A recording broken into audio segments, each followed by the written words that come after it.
held the 2-hour and 50-minute hearing. It was chaired by Illinois Congressman Henry Hyde.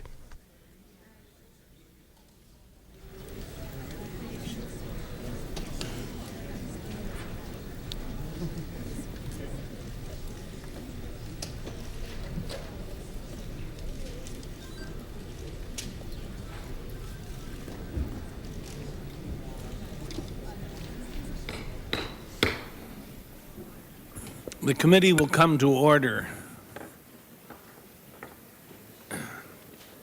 The procedure, ladies and gentlemen, will be an opening statement will be made by myself and by Mr. Lantos. There will be no more opening statements so we can have as much time as possible for questions, but every one of you who has a statement, without objection, it will be made a part of the record. And so if we're ready, Mr. Secretary, welcome to the Committee on International Relations. On behalf of my colleagues, thank you for your dedicated service to our country. We're eager to hear your testimony, but before that, I would like to offer a few thoughts, and I will then ask my friend, the distinguished ranking Democratic member, Mr. Lantos, to offer remarks of his own. We meet at a time of great peril and great opportunity. The peril is obvious. Aggressive regimes armed with weapons of mass destruction, uncontrolled by any domestic political constraints, and linked to international terrorist networks in a shadow world of malice where the murder of innocents is considered a noble vocation. These threaten the very possibility of order in world affairs. In Iraq, the world's 58-year experiment with collective security is being put to the supreme test. If Iraq is permitted to defy 12 years of United Nations resolutions demanding its disarmament, then that 58-year experiment in collective security will be, for all intents and purposes, over. In enforcing the will of the UN as expressed most recently in Resolution 1441, the United States and its allies are upholding the minimum conditions for world order. Let us hope that Iraqi disarmament can be enforced with united support of the Security Council, but let us make certain that effective and decisive enforcement takes place by what the President has called a coalition of the willing, if necessary. This peril also contains, in my view, a great opportunity.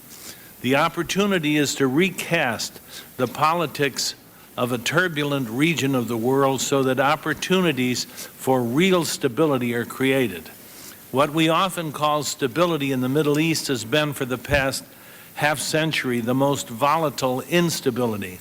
The world cannot live with this instability much longer.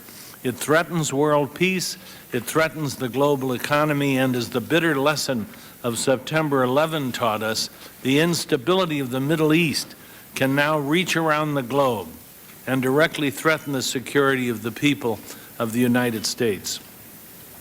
America is often said to be a hyperpower, yet our actions are repeatedly frustrated by an endless train of objections and obstacles. America has fought distant wars to defend whole continents from a succession of aggressors, but the beneficiaries of the safety we have ensured often devote their energies to impeding our efforts to help others. We shoulder burdensome responsibilities for the benefit of the entire globe, but too often we must do it alone. Americans are rightly puzzled by this and by what appears to many to be ingratitude and even hostility on the part of friends and allies. We see our own motives as noble and believe this fact to be self-evident. We are not an imperial power coldly focused on the subjugation of others or on securing some narrow advantage for ourselves. Instead, we are frequently moved to action by the plight of others, often losing sight of our own self-interest in our zeal to make the world right. None can doubt that for over half a century we have employed our power in the service of making the world safe, peaceful, and prosperous to the extent of our ability to do so. It is true that we are not motivated by altruism alone.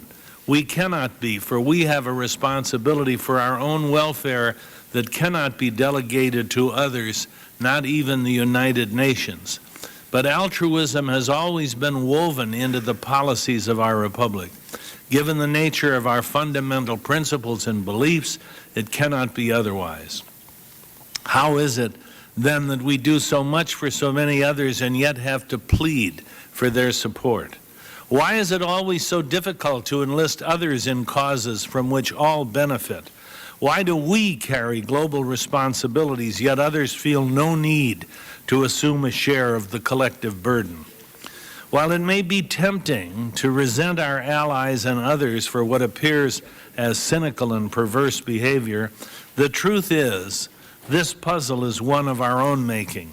It is, in fact, the product of our very success in remaking the world. It is the defining trait of what may be termed the pathology of success. Great success often prompts a corresponding envy in others, and our occasional humbling is a rich and guilty pleasure, often indulged in by friends and foes alike. That is the principal reason Castro is celebrated by a spectrum of leaders stretching from third world dictators to our NATO allies. The former take heart from the fact that he has defied the power of the United States and survived. For the latter, cultivating ties with our declared enemy has long been an easy and risk-free way for them to demonstrate their independence from us, even as we remain pledged to their defense. Dependence can also evoke a corrosive resentment that can slumber in the deepest layers, even with friends. This is especially true among those whose ambitions are not matched by their capabilities, and who are reminded of their less than central role in the world by what they believe is our failure to sufficiently consult with them regarding our own decisions. Ultimately, however, these explanations do not adequately describe the phenomenon. The fundamental problem is simply this: given our strength, the urgency of our many concerns, and our willingness to proceed alone if necessary, we have liberated others from the responsibility of defending their own interests, to say nothing of any responsibility for the collective interests of the West. Many would watch the night descend on others in faraway countries of which they know little, without any feeling that perhaps they should do something to halt it, and that not doing so might be a perilous option. Far from assisting, they might even devote their energies to preventing others from doing something. The vast extent of our success has created the equivalent of a moral hazard, the dangers of which we are encountering with increasing frequency. The clearest example of this in the international system is Europe. In the 1500 years following the fall of the Roman Empire, Europe was a warring continent where suspicion and betrayal were forces of nature, and peace but an uncertain interlude between conflicts. This world was upended by the United States. In the aftermath of World War II, with Europe devastated and still smoldering from ancient hatreds, the United States assumed a dominant role in all aspects, reviving prostrate economies with unprecedented... I won't touch that. I won't touch that. It's too painful. Reviving prostrate economies with unprecedented aid, shoring up weak democracies, insisting on ever closer cooperation between former enemies, establishing the institutions by which a unity of purpose came into being, weaving the whole into a community. And embracing it all, the United States provided an absolute guarantee of safety. Problems shrank to the scale of daily life. Dangers evaporated into abstract metaphors. Sheltered by American power, the hostilities of the untamed world beyond became remote and then imaginary. This unearned inheritance did not require any of the beneficiaries to assume any risk, take on oppressive burdens, acknowledge their debt, or do anything other than focus on a pursuit of self-interest. They remained safe, regardless of what they did or did not do. The natural state of the world was transformed from one ruled by fear and competition to one of safety and peace. And like nature, it required no effort on the part of man to bring it into being. Instead of hard choices of war and peace, it was more akin to selecting from an a la carte menu, guided only by one's taste and momentary preferences. It was a profoundly false view of the world, but can we fault those who were raised in this cocoon of our own making? We may blame others for their short-sightedness, but it is we who have distorted their perceptions of reality. It is we who have created a beneficent but artificial environment, so secure that its beneficiaries believe it to be self-sustaining. They feel neither need nor obligation to do anything to defend their interests, to secure those of the West, to ensure order rather than disorder in the world beyond their garden. Seen from this perspective, the United States becomes not the protector of the West in Iraq and elsewhere, but its tormentor. Its power not the source of security, but of disorder, a blundering and myopic Goliath whose misguided efforts are threatening to all. If only the U.S. were to desist, they say, we would once again be serene. The image is so inverted that one can almost hear the distant musical strains of the world turned upside down. To a lesser degree, a similar situation prevails in East Asia, where the conquest, oppression, fear, and war of the past have given way to a prosperous, cooperative, secure system of free states, one which I'm pleased to say is populated by an increasing number of democracies.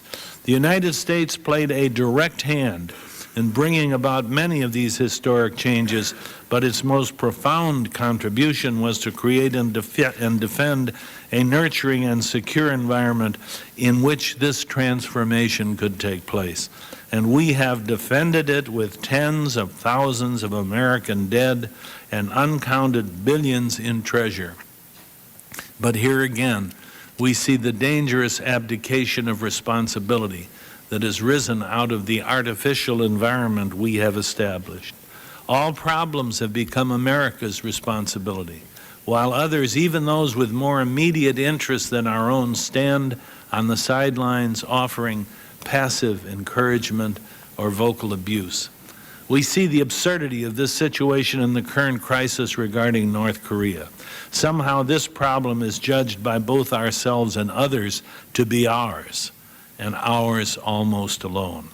It's not seen as a challenge to be met by the countries of East Asia, which watch to see the course we will take in order to tack to the prevailing winds.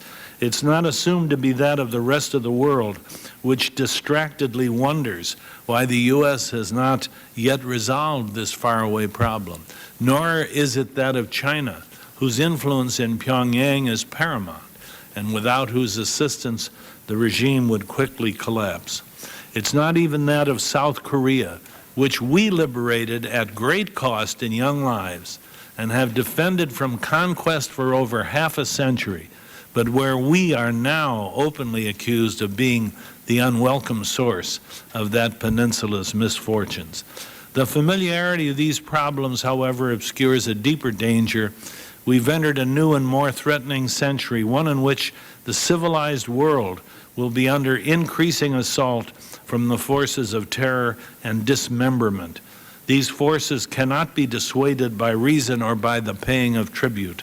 We are certain to discover that our ability to hold back the rising tide of disorder is finite, and we cannot by ourselves defend the West from those who even now are plotting our destruction. Others must now take up their long ignored responsibility and assume their place in the line, not only for their own sake, but for all of us. We cannot await disaster to awaken them from their dreams of summer. Instead, we must expose them to the dangers of a rough reality, for only with the ensuing abrasions is there hope that their comforting illusions can be worn away. The alarm has already begun to sound, but as yet it remains unheard. Justice demands that I make an exception to my reproach, and that exception is Britain. Our ties are deep. Britain remains the mother country even for those Americans whose ancestors never touched British soil. We're joined not merely by common interests, but by a shared recognition that if the world is to be preserved, we have no option but to accept our duty.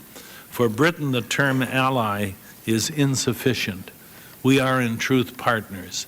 In saying this, I do not mean to fail to express my admiration for the dozens of countries who have bravely offered their support.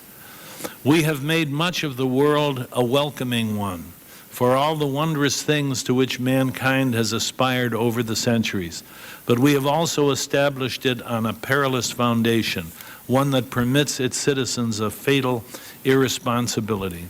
The fault is ours, not theirs. It's we who have mistakenly allowed others to learn a false and dangerous lesson. To believe that the peace and safety of the West, the product of centuries of effort, will maintain itself, that order need not be wrested from the storms and chaos that surround us. To believe that our world is not a fragile thing is to risk everything. We have, in fact, made our world safe in the disastrous belief that others need not share a part of the collective burden, that there is no burden to be borne by all. We may, in fact, be risking everything. Let me quote the warning by the philosopher Ortega y Gasset: if you want to make use of the advantages of civilization, but are not prepared to concern yourself with the upholding of civilization, you are done. Just a slip, and when you look around, everything has vanished into air. One of the paradoxes of our time, that the American people who have never dreamed dreams of empire should find themselves given a unique responsibility in the course of world history. As you said so eloquently during your recent speech at Davos, Mr. Secretary, Americans did not go into the world in the 20th century for self-aggrandizement, but rather for the liberation of others, asking of those others only a small piece of ground in which to bury our dead, who gave their lives for the freedom of men and women they never knew or met. Now, in these first determinative years of the 21st century, we're being challenged to such large tasks again. We did not ask to be so challenged, but we dare not let the challenge go unanswered. That's why we're grateful for your time this morning, Secretary Powell. That's why we're grateful for you, because there are many things to discuss as we consider how our actions in the next weeks and months can create conditions for a new Middle East, for a new and more humane method of managing world affairs, so that freedom's cause may flourish. I apologize for the prolixity of my remarks, but there were things I wanted to say, and now with pleasure I yield to Mr. Lantos for an opening statement. Thank you very much, Mr. Chairman. Let me first commend you on a powerful and thoughtful statement, and let me identify myself with it. This Congress and this country is fortunate to have you in a position of leadership in the field of foreign policy. Secretary Powell, let me thank you for joining us today. I believe I can speak for all of us in expressing my deepest gratitude for your extraordinary public service on behalf of our nation. Let me also add my voice to the chorus praising your presentation at the United Nations Security Council last week. It was a brilliant performance, revealing not one smoking gun, but 100. You removed all doubts that Saddam Hussein is deliberately and systematically hiding his weapons of mass destruction in clear violation of his international obligations. You made an utterly compelling case against Saddam Hussein, and in doing so set a new standard at the UN Security Council. Prior to your presentation, Ms. Secretary, we spoke of a Stevenson moment, referring to Ambassador Adlai Stevenson's dramatic performance during the Cuban Missile Crisis. Hereafter, we shall speak of a Powell moment. Although the case against Saddam is closed, the course we now take to disarm him remains open to debate. I, for one, support the strong position as the best means of achieving disarmament and peace. Other members of Congress and other members on this committee honestly disagree. As we consider the question of deploying our armed forces, let no one question the patriotism of those who oppose doing so. All of us are patriots, devoting to protecting our nation's interests and promoting our values. Now, Mr. Secretary, I do not hold many of our so-called European allies in the same esteem. As one born in Europe, who I think fully understand the unlimited cynicism of some European leadership, I am particularly disgusted by the blind intransigence and utter ingratitude of France, Germany, and Belgium, countries which blocked our efforts to even engage in contingency planning if our ally Turkey were attacked by Iraq. In my judgment, NATO is a two-way street, providing protection and demanding commitment. The United States has upheld its commitments, and if it were not for the heroic efforts of our military, France, Germany, and Belgium today would be Soviet socialist republics. I wish to repeat that. Had it not been for our military commitment, France, Germany, and Belgium today would be Soviet socialist republics. The failure of these states to honor their commitments is beneath contempt. Mr. Secretary, thanks to your efforts, I believe the administration has succeeded in making a compelling case against Iraq.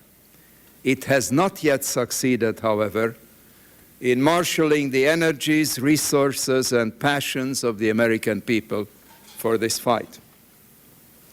While our brave men and women in uniform, active duty, reserves, National Guard, prepared to make the ultimate sacrifice is called upon, the President has asked virtually nothing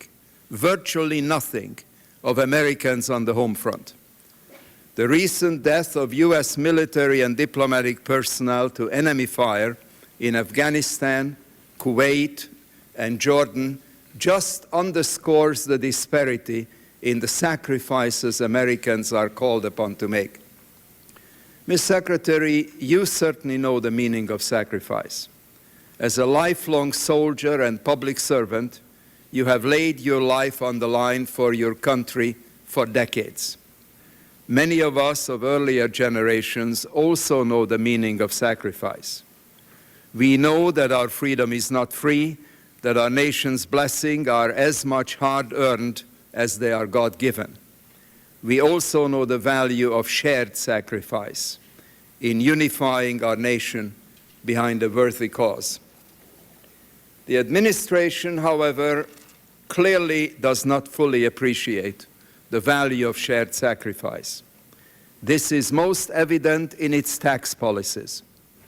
Mr. Secretary, you do not lead the Department of Treasury, and this is not the Ways and Means Committee. But the misguided tax cuts proposed by the administration impact our national security by exempting the most affluent Americans from any sacrifice. It is fundamentally unfair to ask some to possibly sacrifice all and ask others to sacrifice nothing. As the nation prepares for war and our military men and women risk their lives, how can anyone possibly justify such unpalpably unfair tax breaks for our wealthiest citizens? The administration's proposed tax cuts denigrate the patriotic sacrifices of some of our fellow Americans are asked to make. They also threaten to undermine the cohesion of the nation. I look forward with great anticipation to your presentation, Ms. Secretary. You have done the nation extraordinary service, and we are deeply in your debt. Thank you, Mr. Chairman. Thank you, Mr. Lantos. We will now go to the part of the program involving questions. I would ask members to, I'm sorry.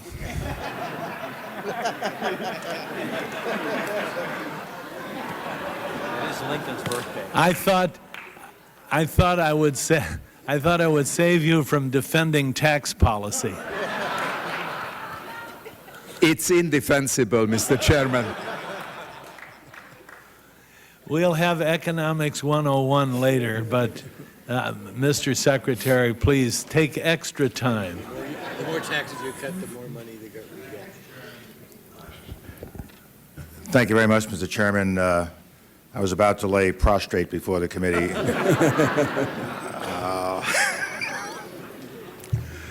It's, of course, a pleasure for me to appear again before the committee, Mr. Chairman, and I thank you for your powerful opening statement. And, Mr. Lantos, I thank you for your words as well. And with your permission, I will leave tax policy to Mr. Snow and other members of the administration.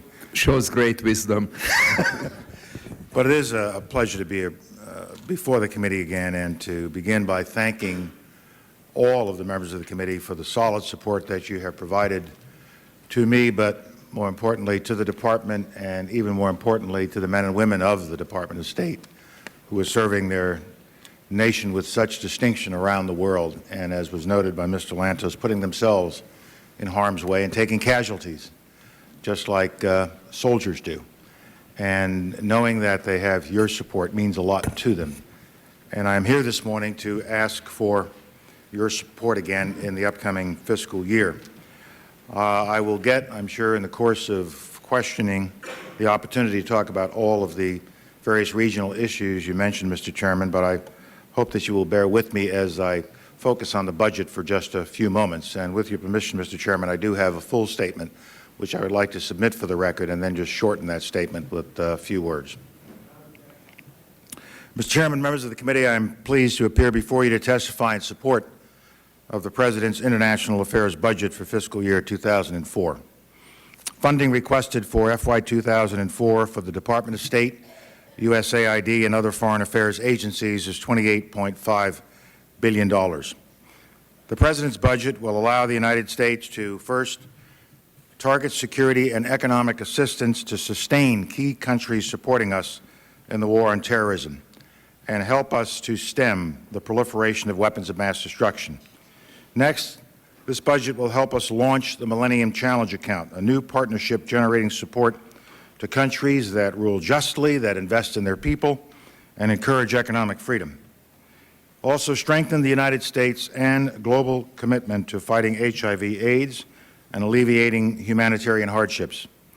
Next, help us to combat illegal drugs in the Andean region of South America, as well as bolster democracy in one of that region's most important countries, Colombia, and reinforce America's world-class diplomatic force, focusing on the people, places, and tools needed to promote our foreign policies around the world. I am particularly proud and committed to that last goal, Mr. Chairman, because for the past 2 years I have concentrated on each of my jobs: primary foreign policy advisor to the President, but just as importantly, Chief Executive Officer and Chief Leader of the State Department. And under my leadership, or CEO hat, we are asking for $8.5 billion within that 28.5 number. And let me give you some highlights of what these particular funds are for. First, we have been reinforcing our diplomatic force for 2 years, and will continue to do so in FY 2004. For some period of time in the last decade, in the 90s, we simply weren't hiring new Foreign Service officers and civil service employees into the department, and that was a disaster. If you want to have an ambassador in 15 years, you've got to hire a junior officer now.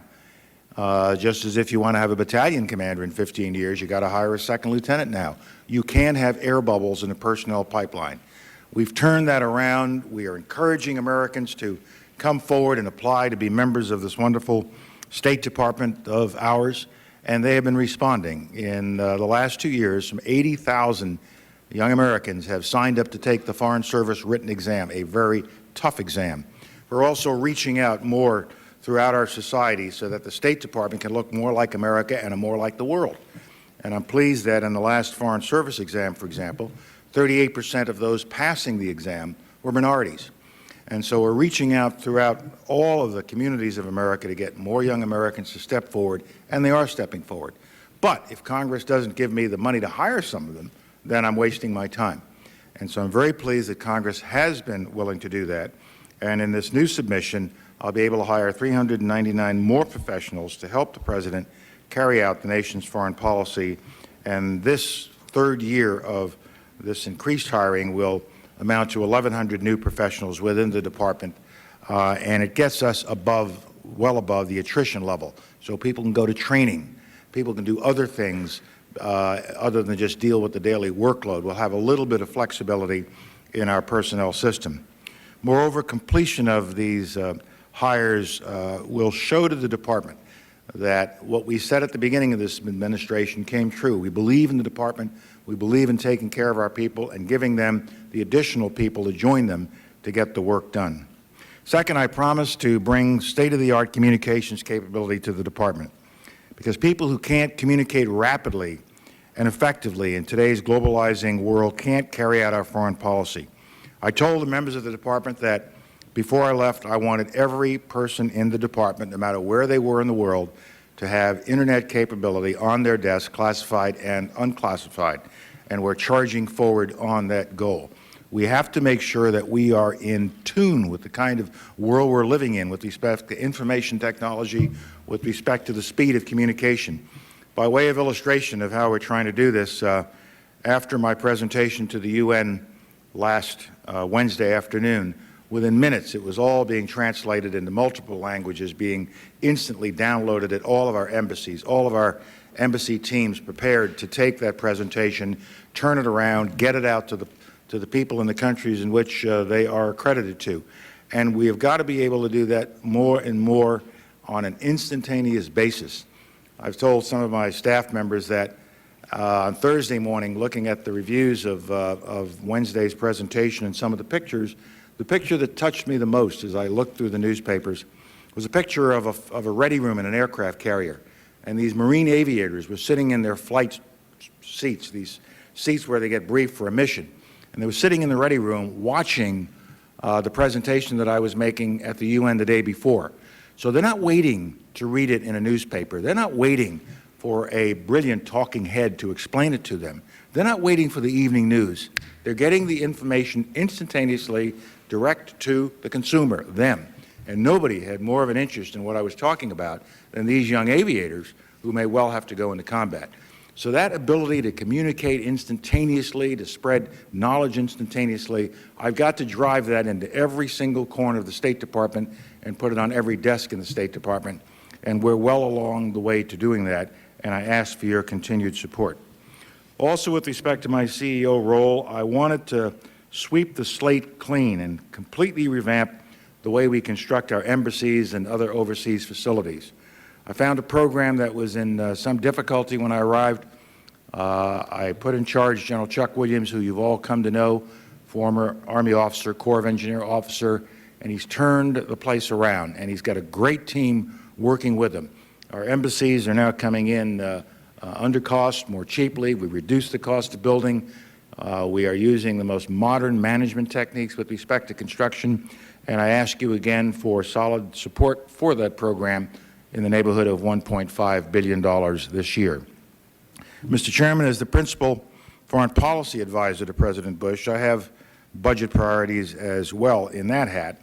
And let me highlight just a few of our foreign policy funding priorities before I stop, make a few remarks in response to you, Mr. Chairman, and you, Mr. Lantos, and then turn it over to questions. The 2004 budget proposes several initiatives to advance U.S. national security interest and preserve American leadership. The 2004 Foreign Operations budget that funds programs for the Department of State, USAID, and other foreign affairs agencies is $18.8 billion. Today, our number one priority is to fight and win the global war on terrorism. The budget furthers this goal by providing economic, military, and democracy assistance to key foreign partners and allies, including $4.7 billion to countries that have joined us on the front line of the campaign against terrorism. Of this amount, the President's budget provides $657 million for Afghanistan, $460 million for Jordan, $395 million for Pakistan, $255 million for Turkey, $136 million for Indonesia, and $87 million for the Philippines.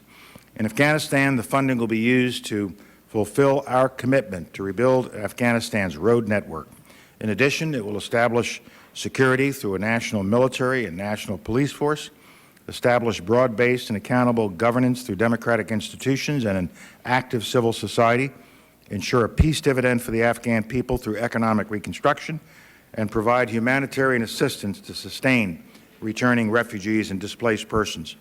United States assistance will continue to be coordinated with the Afghan government, the United Nations, and other international donors. Now, that's pretty bureaucratic, Mr. Chairman, members of the committee.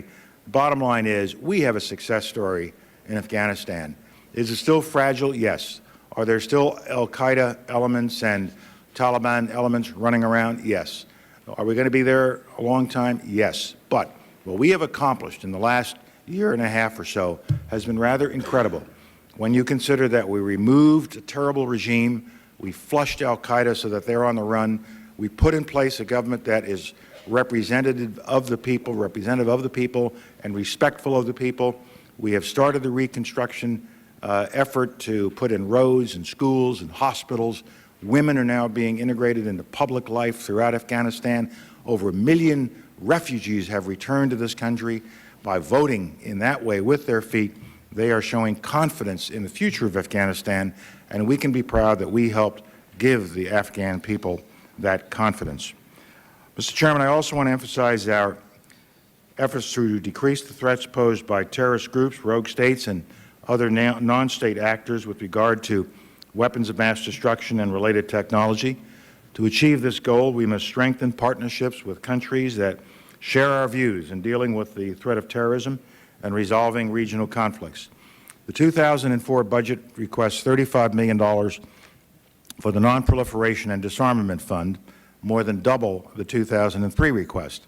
It increases funding for overseas export controls and border security to $40 million and supports additional funding for science centers and biochem redirection programs. Funding increases requested for these programs will help us prevent weapons of mass destruction falling in the hands of terrorist groups or states by preventing their movement across borders and by destroying or safeguarding known quantities of weapons or source material. The science centers and biochem redirection programs support the same goals by engaging former Soviet weapons scientists and engineers in peaceful scientific activities, providing them an alternative to marketing their skills to states or groups of concern. The budget also promotes international peace and prosperity by launching the most innovative approach to U.S. foreign assistance in more than 40 years. The new Millennium Challenge account, an independent government corporation funded at $1.3 billion, will redefine development aid. As President Bush told African leaders meeting in Mauritius recently, this aid will go to nations that encourage economic freedom, that root out corruption, and that respect the rights of their people. It's money that will be used to reinforce their commitment to democracy, to make sure that they stay on the path of the rule of law, of democracy, of economic freedom, and of the rights and privileges of their people to select their own leaders and seek their own destiny within a democratic system. Moreover, this budget offers hope and a helping hand to countries facing health catastrophes, poverty and despair, and humanitarian disasters. The budget includes more than $1 billion to meet the needs of refugees and internally displaced peoples. The budget also provides more than $1.3 billion to combat the global HIV/AIDS epidemic. The President's total budget for HIV/AIDS is $2 billion, which includes the first year's funding for the new emergency plan for HIV/AIDS relief that the President announced in a State of the Union address. These funds will target 14 of the hardest-hit countries in Africa and the Caribbean. This budget also includes almost $500 million for Colombia. This funding will support Colombian President Uribe's unified campaign against terrorists and the drug trade that fuel their terrorist activities. The aim is to secure democracy, extend security, and restore economic prosperity to Colombia and prevent the narco-terrorists from spreading instability to the broader Andean region. To accomplish this goal requires more than simply funding for Colombia. Therefore, to deal with other nations in the region, our total Andean counter-drug initiative is for $731 million.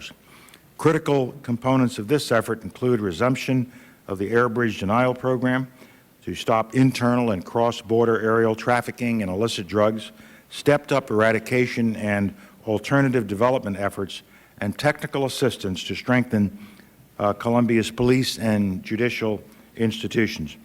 Mr. Chairman, members of the committee, to advance America's interest around the world, we need the dollars that have been requested for my department in the President's fiscal year budget for 2004. We need the dollars under both of my hats, CEO as well as Principal Foreign Policy Advisor. Mr. Chairman, I am prepared to answer all of the questions you might have on the budget and other matters, but for just a moment, let me just say a word or two about some of the issues raised in the opening statements. First, with respect to Iraq. Mr. Chairman, when the international community came together after President Bush's speech to the United Nations on the 12th of September, it came together with a certain understanding that if the United Nations was going to remain relevant, it had to act on this challenge that had been put before the United Nations by Saddam Hussein, a challenge that had been put before the United Nations for the previous 12 years, and through 16 resolutions, the United Nations had demanded compliance by Saddam Hussein of his obligations under those resolutions, and he ignored the United Nations.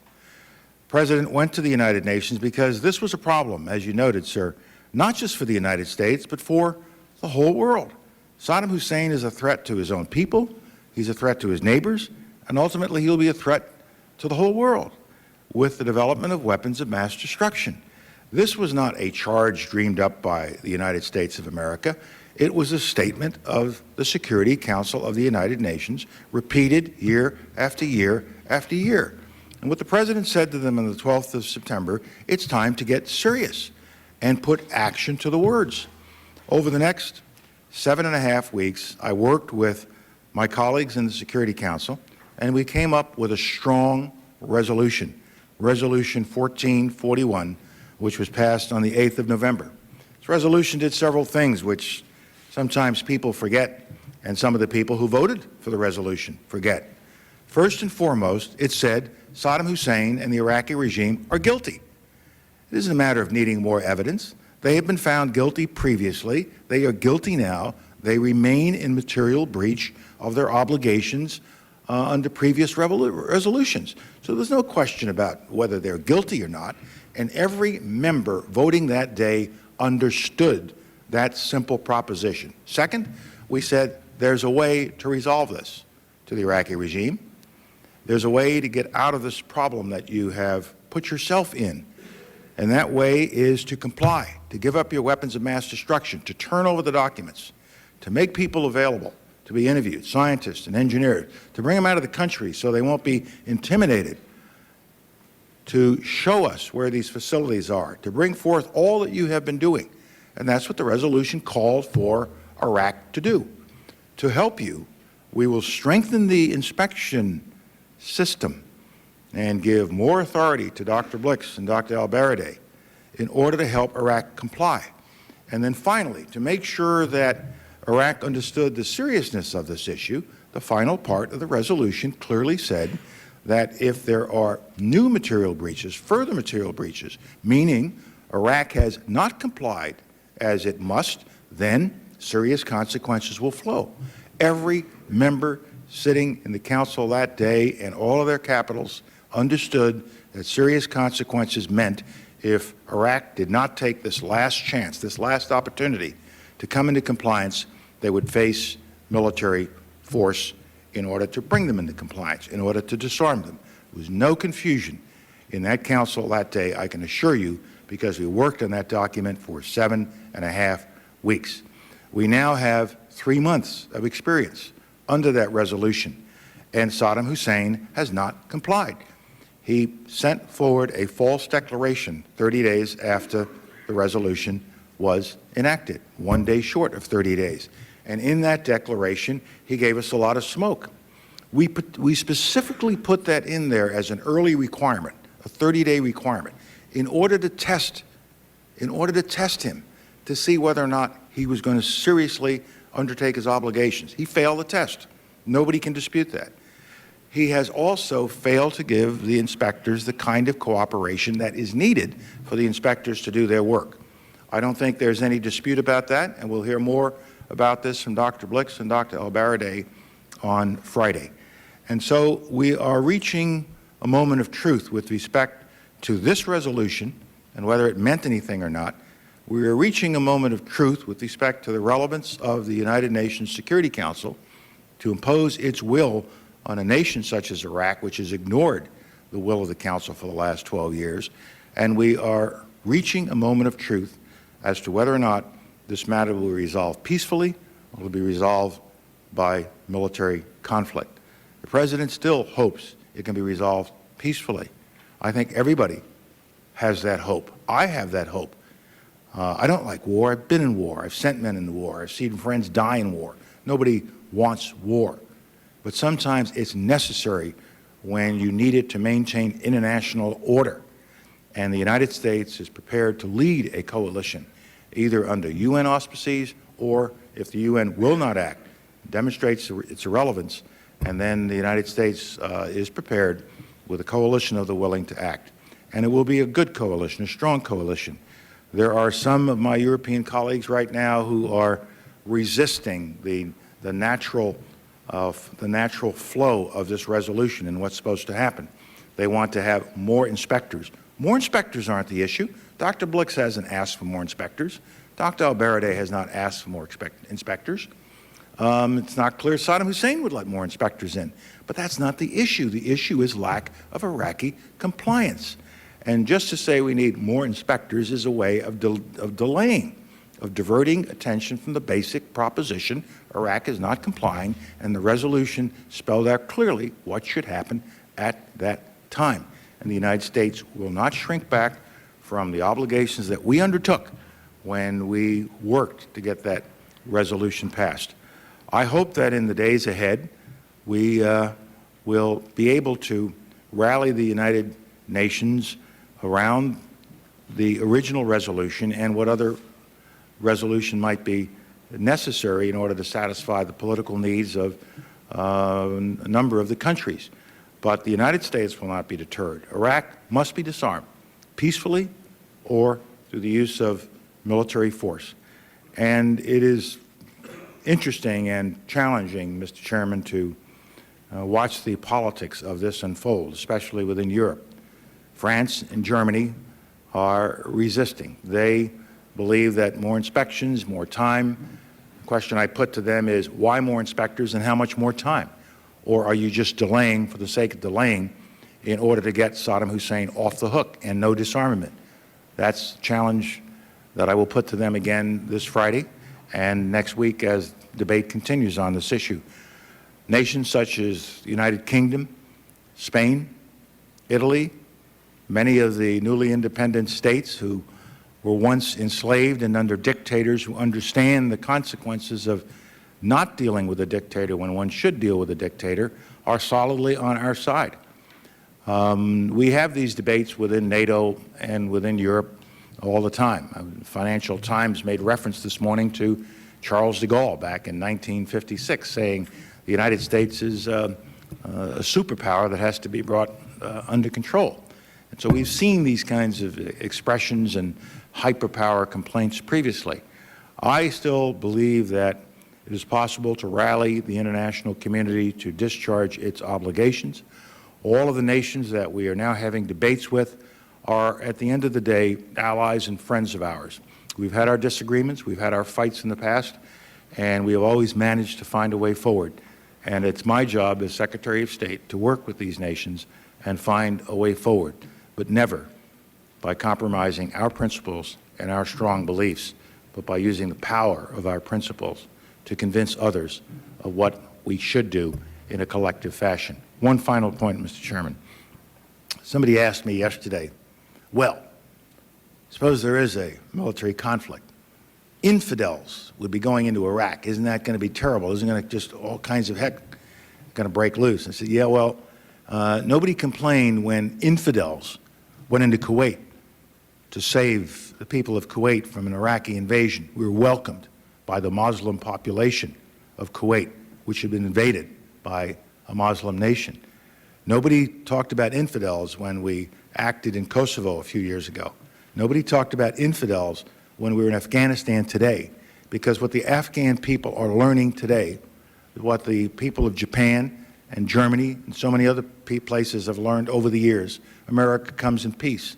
America comes as a partner. America comes to help people, to put in place better systems of government that respect the rights of men and women. America never comes as a conqueror.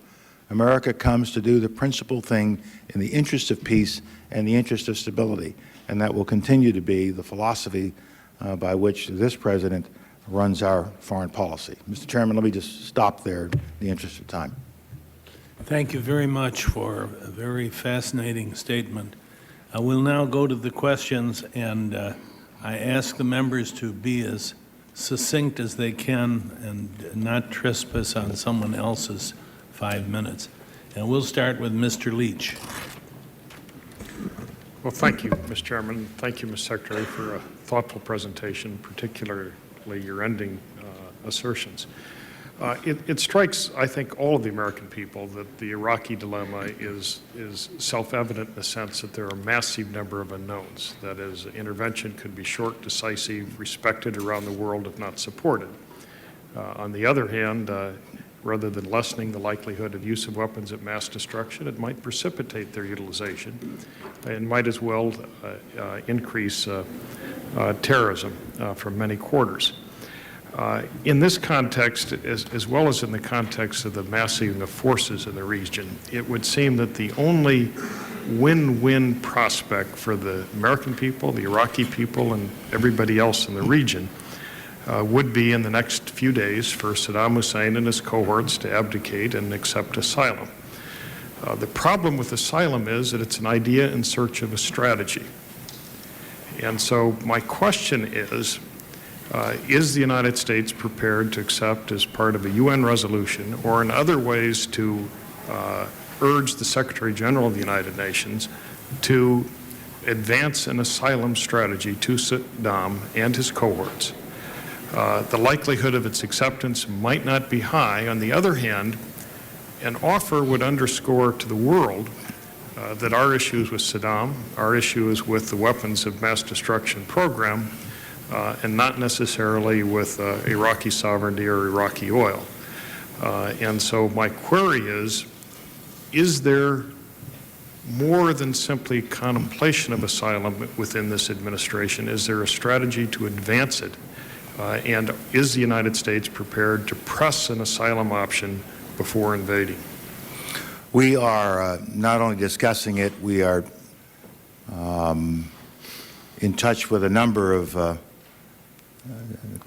countries that have expressed an interest in conveying this message to the Iraqi regime that time's up, and one way to avoid a lot of suffering is for the regime to step down. Saddam Hussein and his cohorts. We are looking at the various aspects of such a strategy: asylum, where, with what protection, or with you know exactly how you would operationalize this.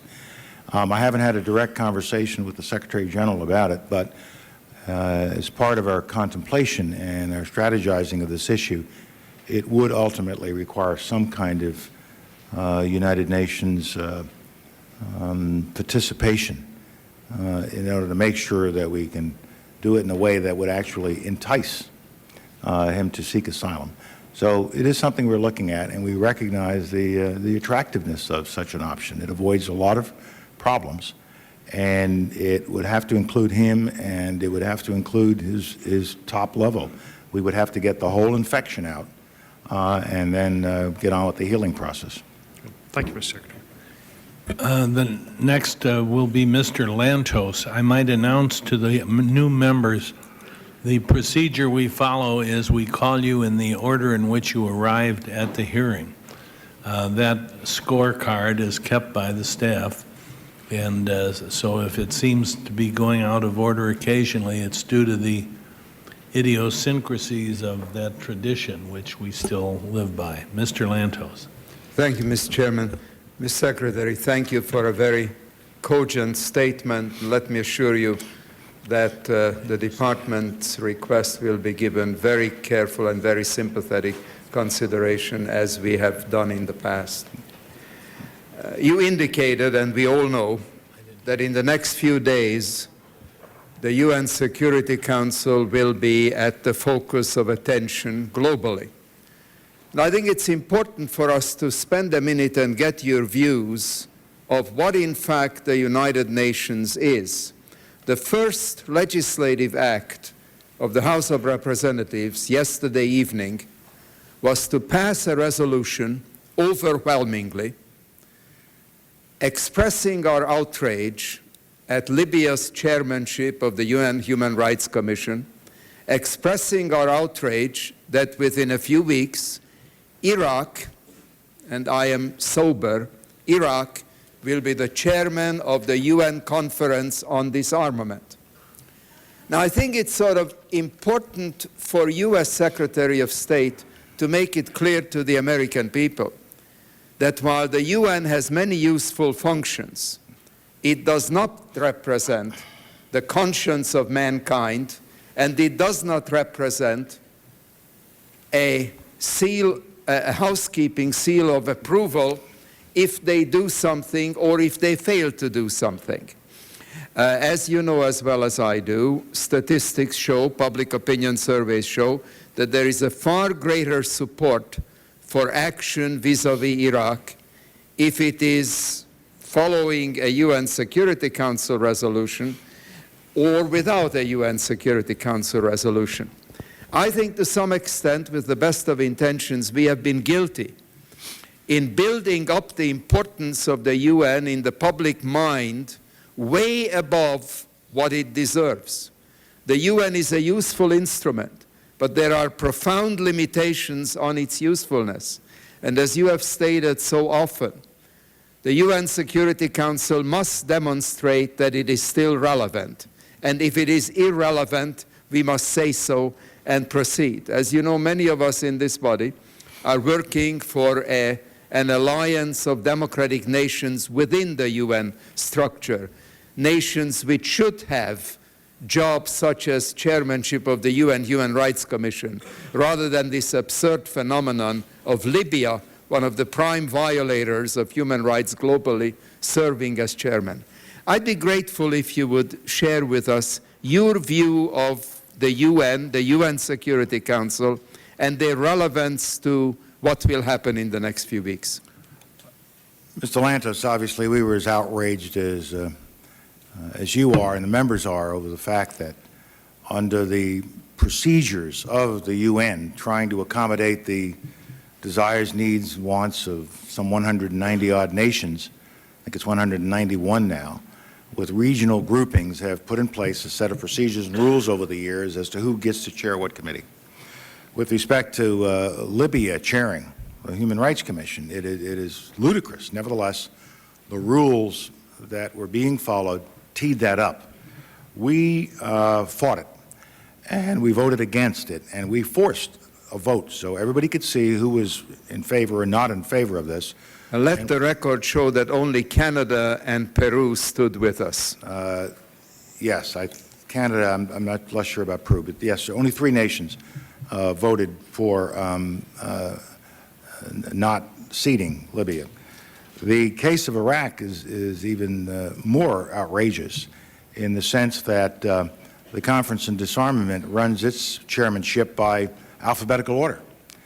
and Iraq, who's coming up in May, is probably going to get advanced to March because Iran would have come first, but it removed itself from consideration. And so Iraq takes over in March. Now, we'll see where we are in March, and a lot remains to be seen, but we have expressed our outrage over this, and we will do what we can to see if there's some way to break this accession to the chairmanship of the CD.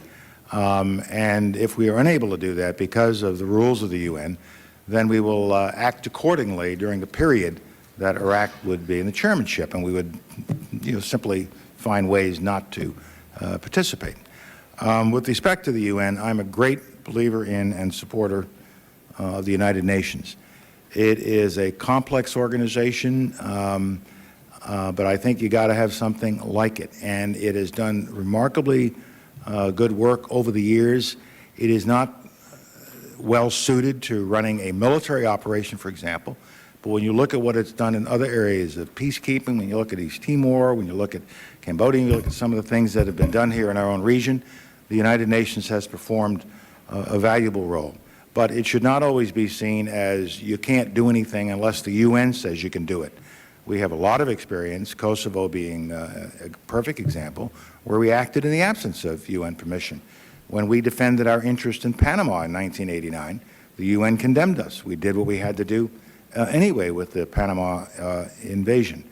And so it should not be seen as a good housekeeping seal of approval. But at the same time, I think we have an obligation as the most powerful nation in the world to try to make our case before that body. And then let's see how that body responds to the case.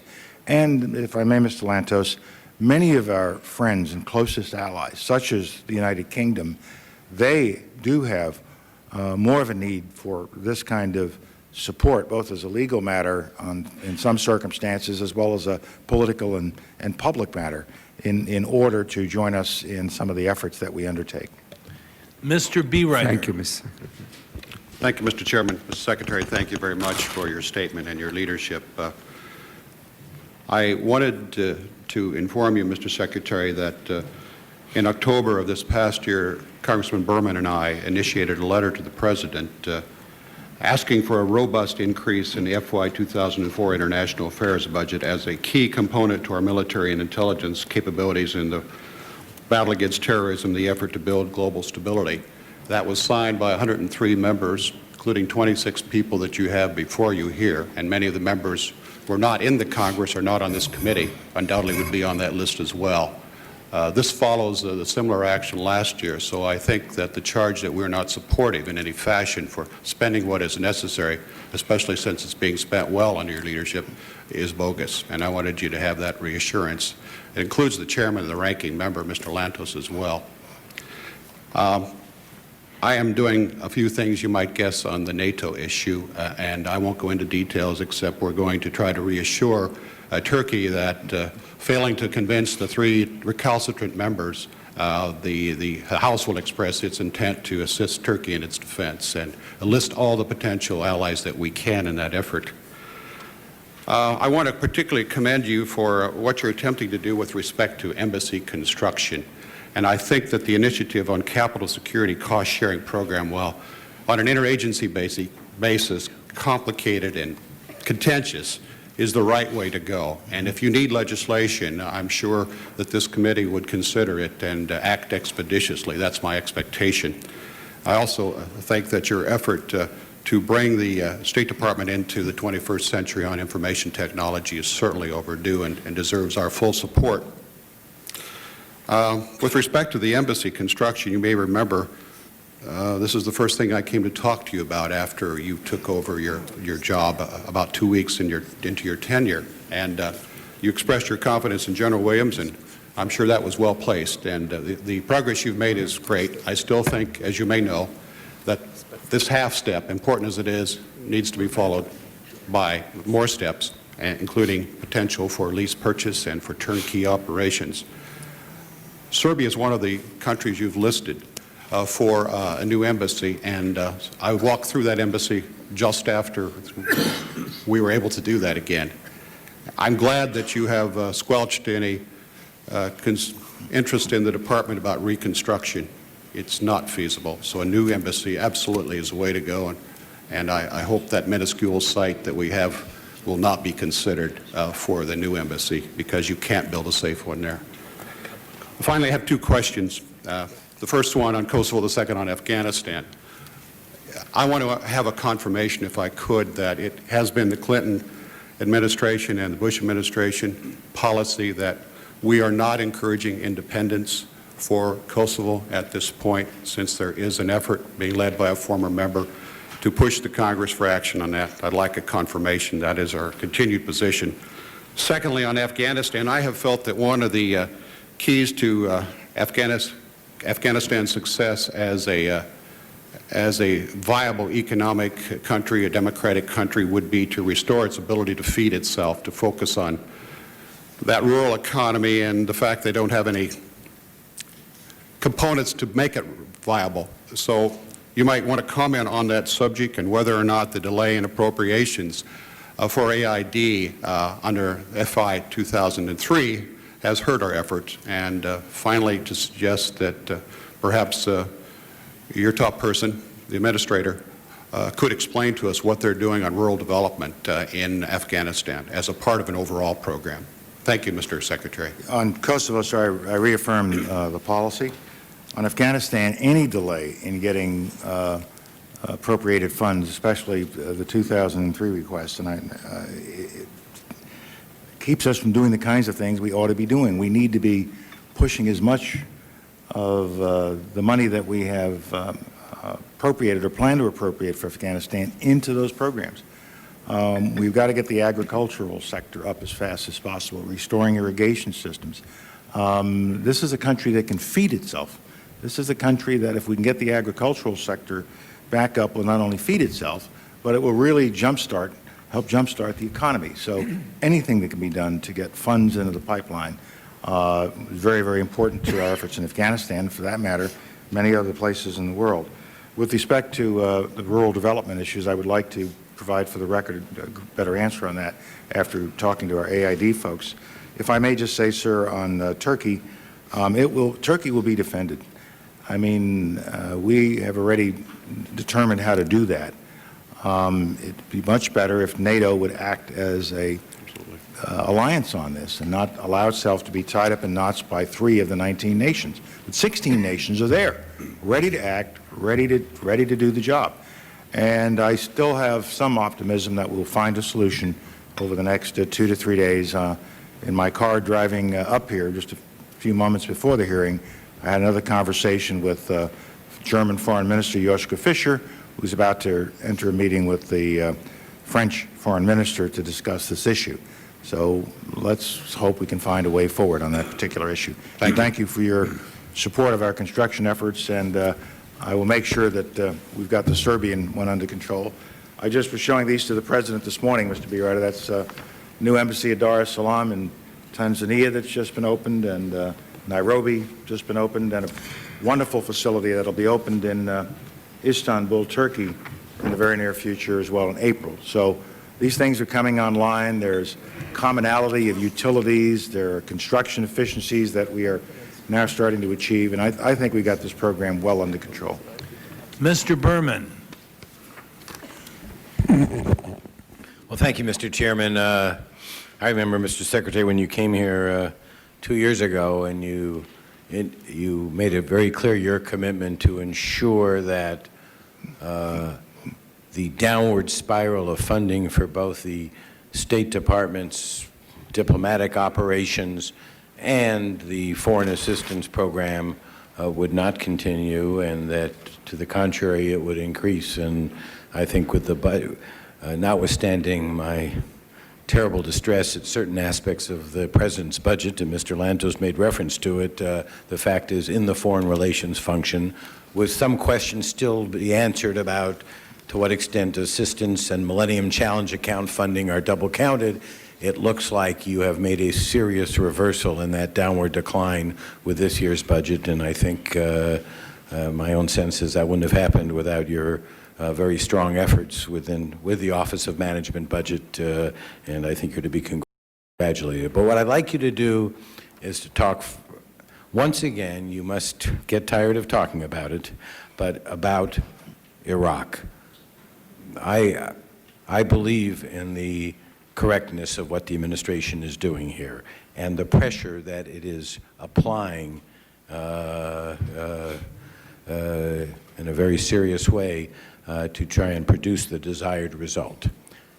But there is a reasonable and rational alternative, which many of my constituents, more than I'd like to see given my position, many of my constituents hold to, and other people do as well. And they say, we recognize that force sometimes has to be an option, and we recognize that the evidence is compelling and the recent history is compelling. He has weapons of mass destruction and missiles, and the evidence is clear that he's in material breach of the United Nations resolution.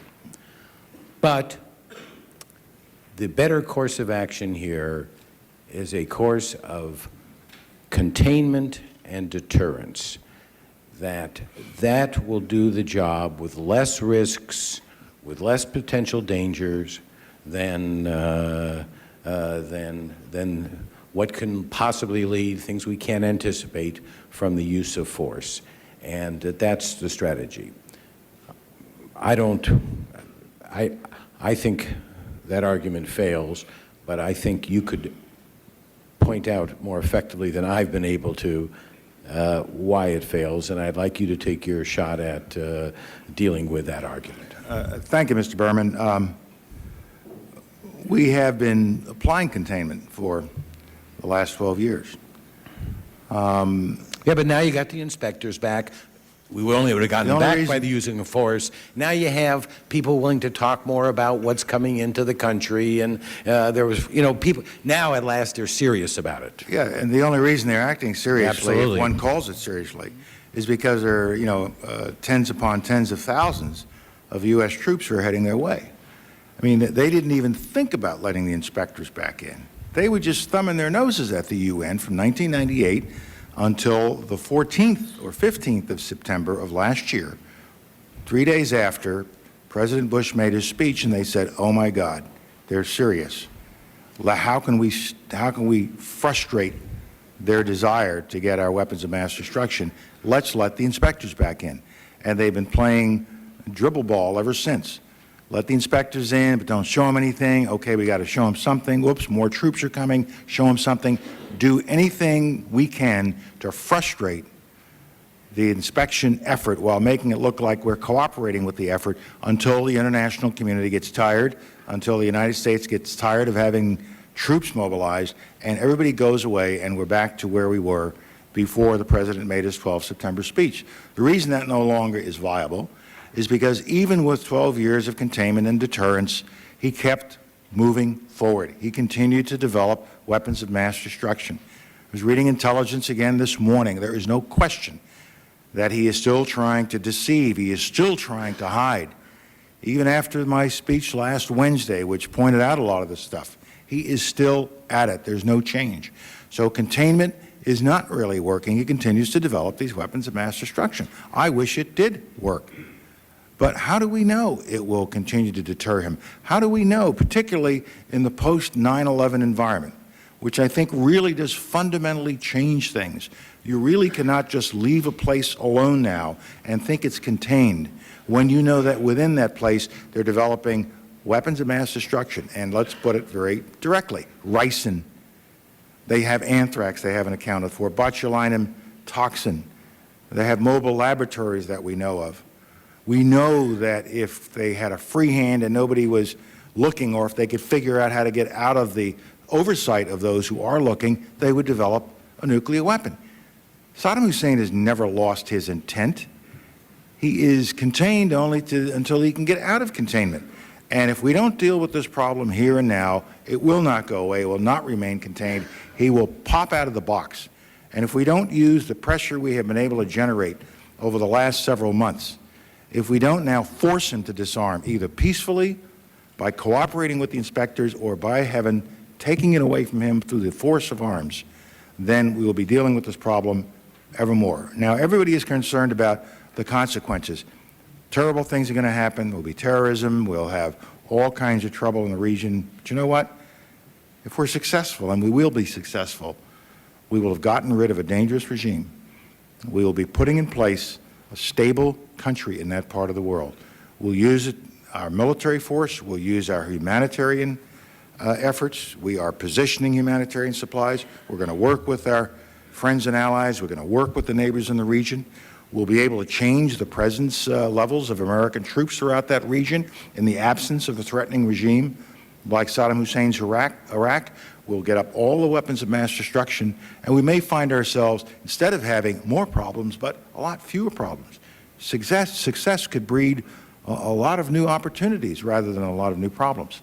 And so I would say to your constituents, Mr. Berman, that we have been containing for the last 12 years, but it isn't working, and we can't allow it to continue in this manner in the post-9/11 environment where these kinds of technologies, these kinds of weapons could be given to terrorists or provided to terrorists in some way or another, or stolen by terrorists, or terrorists get their hands on them, and then we are faced with the problem. And this is not hypothetical. The ricin that is bouncing around Europe now originated in Iraq. Now, not a part of Iraq directly under Saddam Hussein's control, but his intelligence people know all about it. There is cooperation taking place in the manner I described last week, and I have no reason to step back from anything I said last week. It's this nexus between weapons of mass destruction, states that are developing them, and cooperation with non-state actors such as Osama bin Laden or some other nutcase who might come along in due course. It's a risk that we strongly believe, the President strongly believes, and I think most members of the international community strongly believe we should not take any longer. Mr. Chris Smith. Thank you very much, Mr. Chairman. Mr. Secretary, thank you for your extraordinary job you're doing on all of our behalf. Just a couple of questions on human rights and especially on hunger.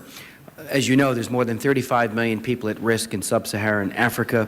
Robert Mugabe has gotten so desperate that he recently signed an accord, or is in the process of signing one, with a Chinese firm to develop his farming, and I know we're trying to respond aggressively.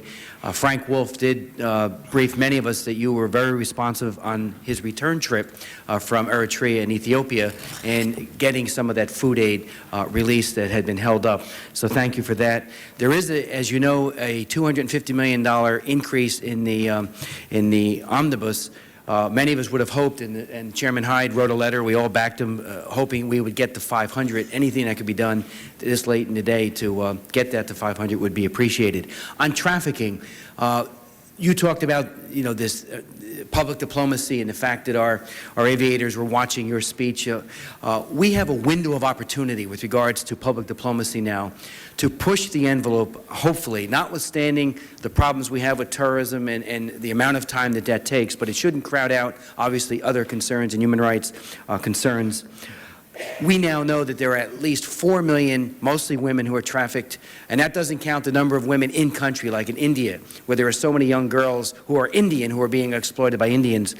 This year, after the TIP report is proffered by the administration to Congress, there will be a 90-day window that the President will have to make a decision, sanctions or not, on Tier 3 countries. It seems to me that right now our ambassadors ought to be raising the issue, especially in the Tier 3 countries. Get it right. Crack down the way people like Serbia did, for example, in raiding their brothels and releasing these women. And I would hope you would admonish our folks to do just that. And on refugees, several of us signed the letter. It was very bipartisan, asking that the ceiling be raised to 100,000. And finally, on justice, Rwanda Tribunal has 9 convictions. David Crane in Sierra Leone, it seems to me, is setting the model as to how a tribunal, regional or country-specific, ought to be done. And hopefully that could be replicated and looked at when we go to Iraq. Well, thank you very much, Mr. Smith. Let me touch very quickly on the points. On trafficking, it sounds like you were in my staff meeting this Monday morning when we talked about it. TIP reports coming up, third time sanctions flow. Get word out to all of our bureaus, all of our ambassadors to go into the Tier 3 countries and tell them showtime, and the law will require us to apply sanctions, so you got to get with it. With respect to hunger, it is a it is a challenge to the world to do something about this problem. Sub-Saharan Africa and the Horn of Africa and other places in the world. And when you take hunger and match it up against HIV, AIDS, and other infectious diseases, they feed on each other. Weakened people are not resistant to those kinds of diseases. And I will take all the money anybody wants to give me. There's a new famine fund for $200 million in the FY 2004 budget that I hope Congress will also support. And with respect to refugee admissions, we're having trouble. We're having trouble principally in the clearance of people to come into the country, as well as some problems of misrepresentation, where people are taking advantage of the refugee admissions program. And we're working on all of that. And I hope to meet the goal that we set for ourselves this year, but we've got to accelerate the admissions coming in. Mr. Ackerman. Thank you, Mr. Chairman. Mr. Secretary, thanks for your presentation. New York remains even more proud of its favorite son. You bear a heavy burden, most of us believe, in probably being the most credible spokesman for our country and our policies, certainly around the world. And we want you to continue to make our case because you make it quite well. Listening to the ironies about who's chairing what committees at the UN, I think one of the total ironies raises the question of what are we going to do about France adopting a policy that they're totally opposed to U.S. military intervention. The strangeness of that is most of us believe that they'd all be speaking German today if it were not for U.S. military intervention, and that would be an intolerable humiliation for them, knowing how finicky they are about their language. You can answer that some other time. It seems to me, on a different note, Mr. Secretary, that we seem to be lacking a coherent policy against weapons of mass destruction and the means to deliver them. A few months ago, as you know better than anybody else, with the help of the Spaniards, a North Korean ship laden with Scud missiles was bound for Yemen. And the White House response to that was that there's no international law prohibiting the sale of North Korean missiles to Yemen, and so we let the ship proceed. Similarly, there doesn't seem to be any response to the allegations that Pakistan provided nuclear weapons-related technology to North Korea. Maybe we're going to sanction Pakistan, and maybe we won't.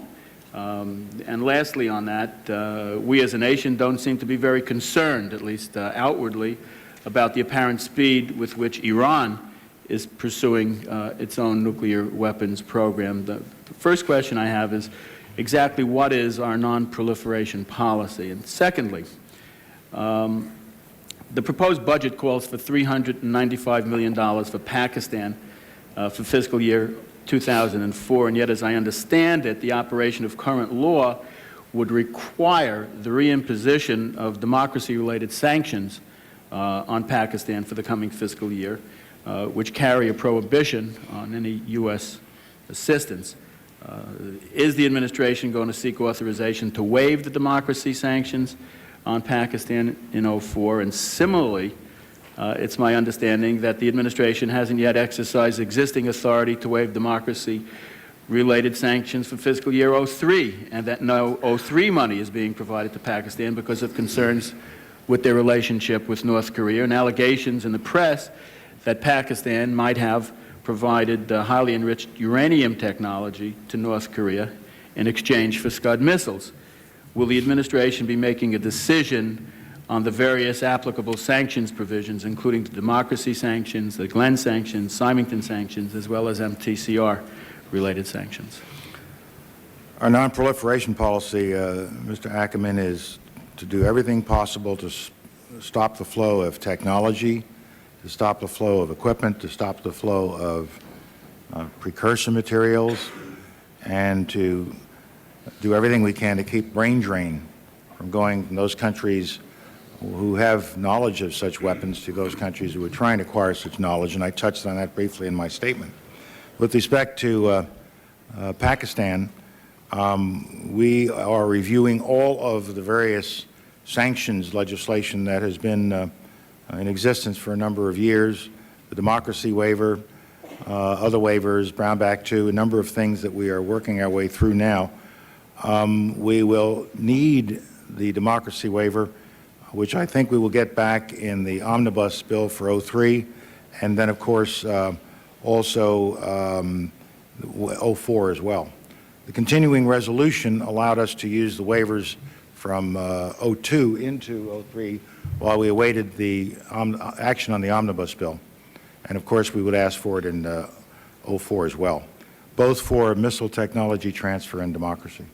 Thank you, Mr. Secretary. I'd like to request if you could give us, our committee, an intelligence briefing on what's going on. Where are the requests? Yes, sir. Lastly, with the balance of my time on in the Middle East, could you bring us up to date on the loan guarantee and military help that has been requested by Israel? We're aware of the request that, of course, that the Israeli government has presented to us, and we're studying it, but no decision has been made and no action has been taken on the request at this time.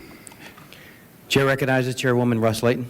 Thank you so much, Mr. Chairman. Mr. Secretary, I'd like to add, no funny lines. I'd like to add my voice to the chorus of accolades that you are deservedly receiving today on their masterful presentation at the United Nations. We're very proud to have you represent our country in such a dignified manner.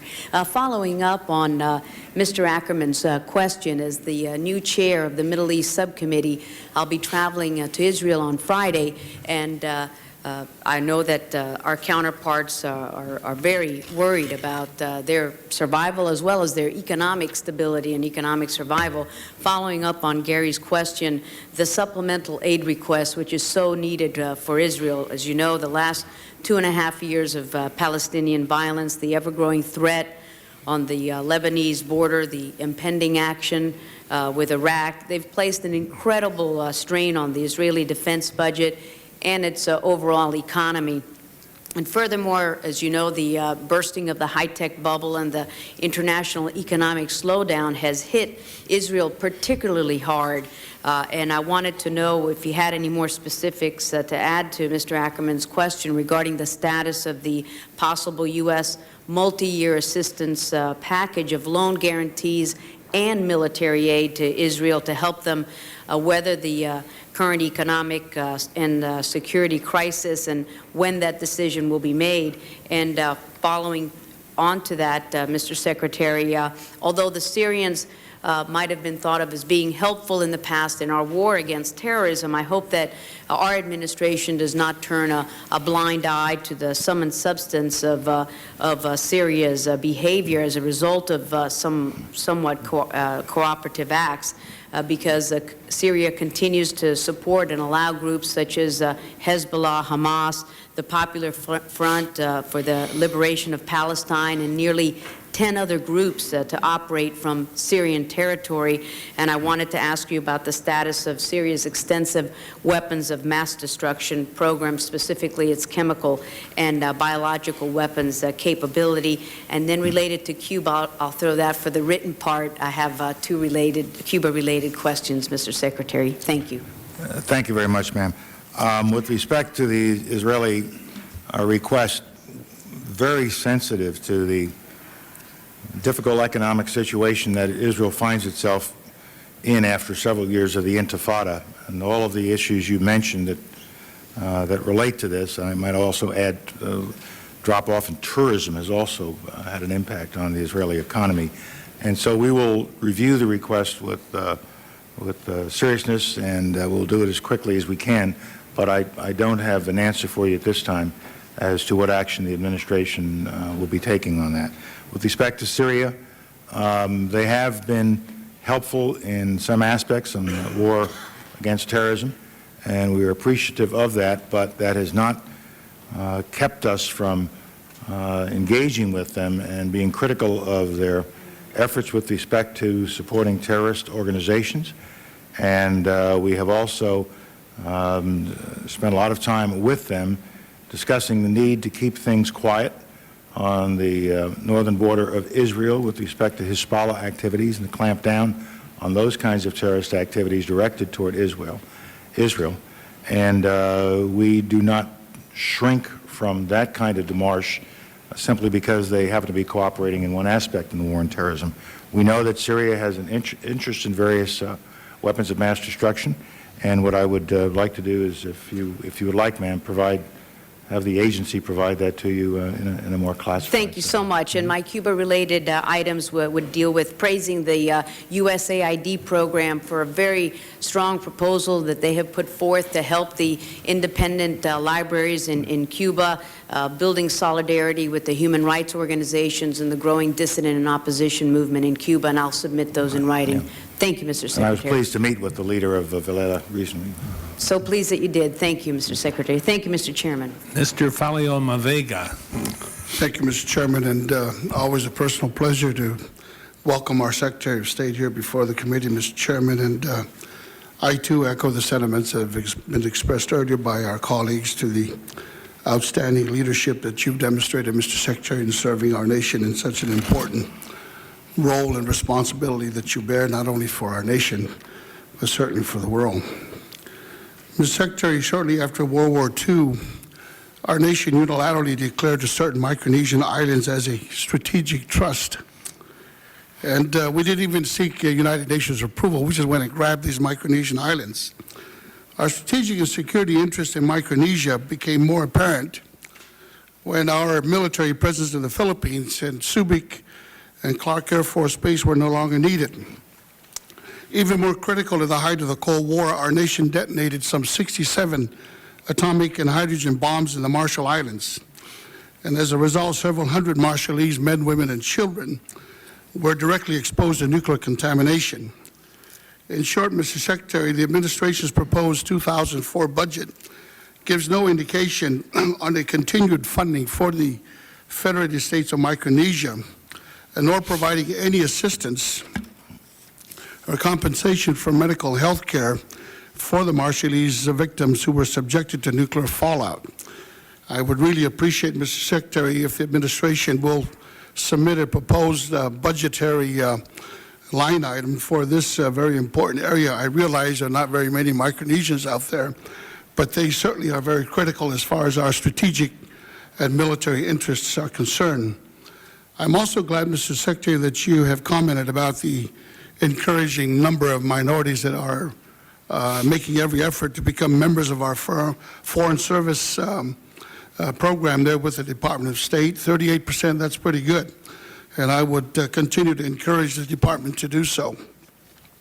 Mr. Secretary, you, more than anyone in this room, knows more about this most critical issue that our nation and the whole world is confronted with, and that is whether our nation and the United Nations, for that matter, should wage war against Saddam Hussein and Iraq.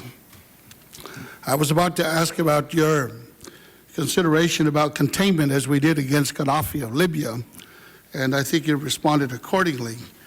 Could it be possible also that the reason why the United Nations have been very passive for the past 10 years in enforcing these resolutions was because Saddam Hussein was no longer a danger as he was before or after when he took military control of Kuwait? I'm just passing that on for your consideration. But noted also on your statements that, as you had quoted from Karl von Clausewitz's statement, no one starts a war, or rather no one in his senses should do so, without first being clear in his mind and that he intends to achieve by that war and how he intends to achieve it. You give an indication that it's absolutely necessary for a nation to wage war. The military, the government, and the people must all act in unison. You cannot just depend on the military. All these three factors must come into play. I am not necessarily a fan of France and Prime Minister Chirac, especially when he violated our moratorium on nuclear testing in the South Pacific. By applying the standard that you've given suggestion to, Mr. Secretary, it's my understanding, if the media is correct, that 80% of the people in France do not support are going to war against Iraq. President Chirac also has about 6 million Muslims living in his country. So all these factors perhaps may have added into his problem in offering resistance And maybe there may be some other areas on how we can properly address Saddam Hussein's problems as we had dealt with him 10 years ago. But we talk so much about defending Turkey. Has the administration given serious consideration how we're going to defend Israel? I'm asking all kinds of questions, Mr. Secretary. And last, if 3 of the 5 permanent members of the Security Council do oppose the idea of waging war against Iraq, what are the consequences? I'm sorry to give you all those questions, Mr. Secretary. As you know, we're working on an amended compact legislative proposal that we'll submit later this spring. And the total economic assistance package for the area, I believe, is fair and adequate, $3.8 billion from 2004 to 2023. I'm sure you're familiar with as well, sir. With respect to your comment on my good friend Clausewitz and his thinking, which is my thinking, sometimes you can't just sit back and reflect public opinion. You have to lead in order to shape public opinion, and that's what I think President Bush has been doing, and I think the American people are responding to his leadership. And other nations have chosen not to try to lead the public opinion, or, you know, just maybe the view of President Chirac that he does not want to lead public opinion in that direction because he feels strongly in another direction. We liberated France, and we freed Germany as well from its dictatorial leadership of World War II so that they could free independent thinking nations. They're democracies. They have the right to determine what their positions will be. If these nations that do have a permanent seat on the Security Council, the United States, France, Russia, the United Kingdom, and China, if any one of them vetoes, then the United Nations Security Council can't act. The President has made it clear that he reserves the right at that time to act with a willing coalition, as has happened on previous occasions in the past at the United Nations. With respect to Israel, same kinds of conversations that we've had with respect to the defense of Turkey, we have had with Israel, and actions have been taken. Thank you, Mr. Secretary. Thank you. Mr. Royce. Thank you, Mr. Chairman. Welcome, Secretary Powell. You traveled to the African nation of Gabon last year to examine efforts being undertaken by its government to protect the forests and wildlife. And the administration has announced a Congo Basin initiative aimed at these environmental protection efforts in Gabon and in neighboring states there. Your ally in this effort, environmentalist Michael Fay, I wanted to mention to you, was gored by an elephant last month, but he reports that he is on the mend and looking forward to returning to his role of charting the rainforest and to leveraging those governments to set aside that national parks system for the Congo Basin Initiative.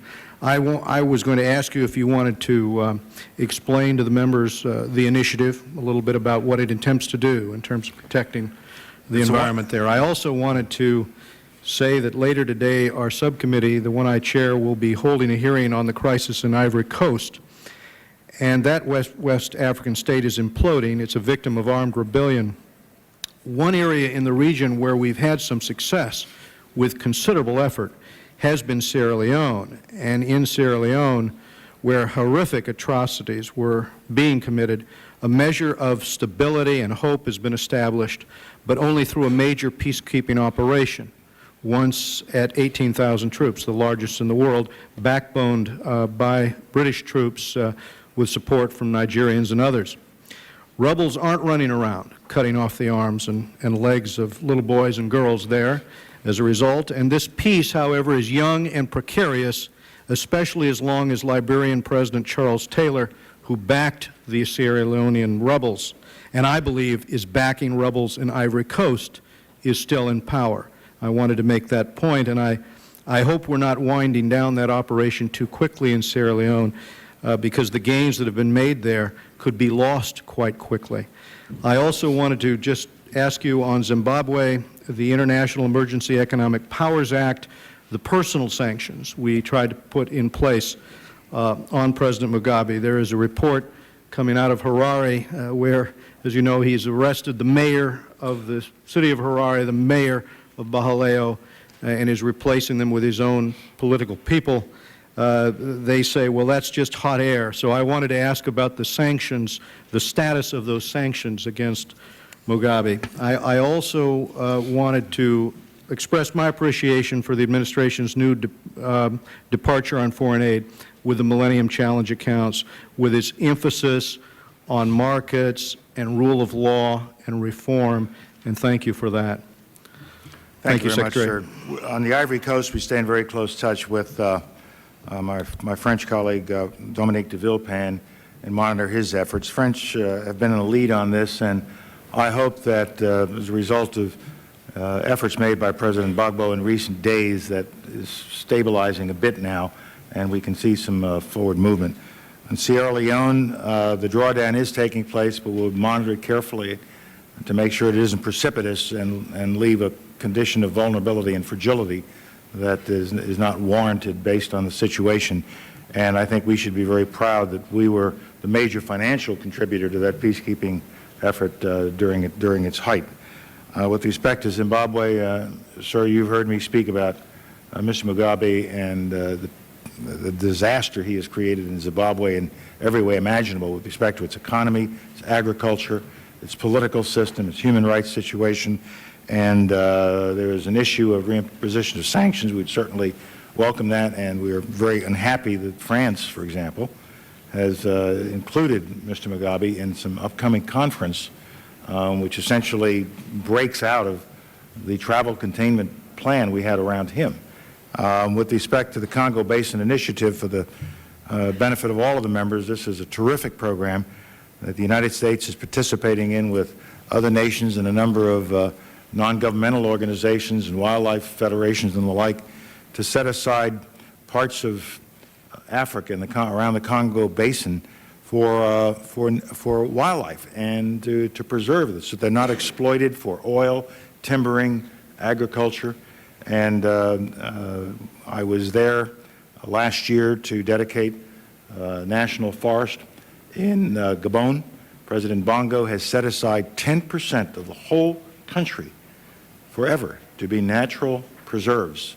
Michael Fay is a marvelous man, a naturalist, who walked the whole length of the Congo Basin. It's a wonderful series of articles in National Geographic, and he was recently gored by one of his elephants that he had yet to make friends with, obviously. But I'm very pleased to know that Michael is recovering well. The day I visited with Michael and he took me through his forest preserve, we were looking for animals and didn't see a one. My security had driven them all away, helicopters flying over, boats everywhere. There wasn't a mosquito in sight. And so I saw a lot of plants but no animals. Mr. Payne. Thank you very much, Mr. Secretary. It's good to see you. Just have a couple of quick comments regarding the situation in Iraq and then some specific questions regarding Africa. I do think that we have a very serious situation in Iraq. However, I still feel strongly that our number one problem is Osama bin Laden and the al-Qaeda terrorists who are terrorizing this country daily with all kinds of alerts that we have to be on. And I do feel that American people are getting a false sense of comfort by virtue of our going into Iraq and doing what we intend to do, that will have an impact on the threats of Osama bin Laden and terror. I don't think the two are really connected. I do believe that even in this tape that Osama bin Laden recently made, he even called Hussein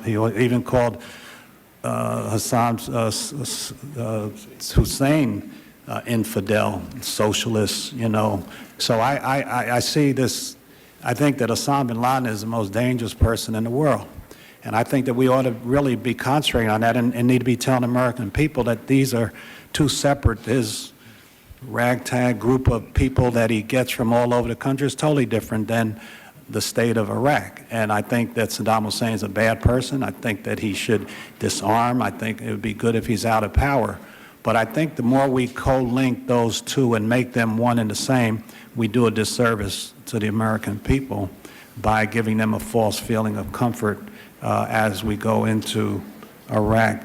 I do think, too, that we vilifying the ones who have, I listened to my colleagues trashing France and Germany, and I do think that we ought to, understand that there may be difference of opinion. I can't understand how Secretary Rumsfeld called them old Europe. I don't know what that means. I don't know what Great Britain is if the sun never set on the British Empire. I mean, what are they?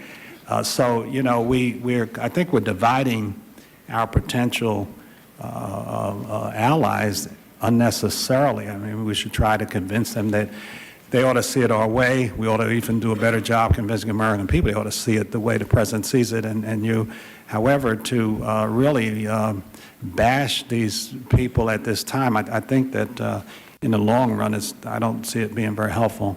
Also, on my good friend, Secretary of Defense, I was appalled by his saying when Congressman Rangel talked about reinstituting the draft, that I think Secretary Rumsfeld said, well, the draft never worked anyway. They were just a bunch of people that didn't, get the exemption, and I don't think very much about the draft. I feel very, very angered by the many draftees who served in the military throughout our decades, and I know you're not Secretary of Defense, but I thought I'd just mention that. Some of these statements, I don't see where it helps us at all.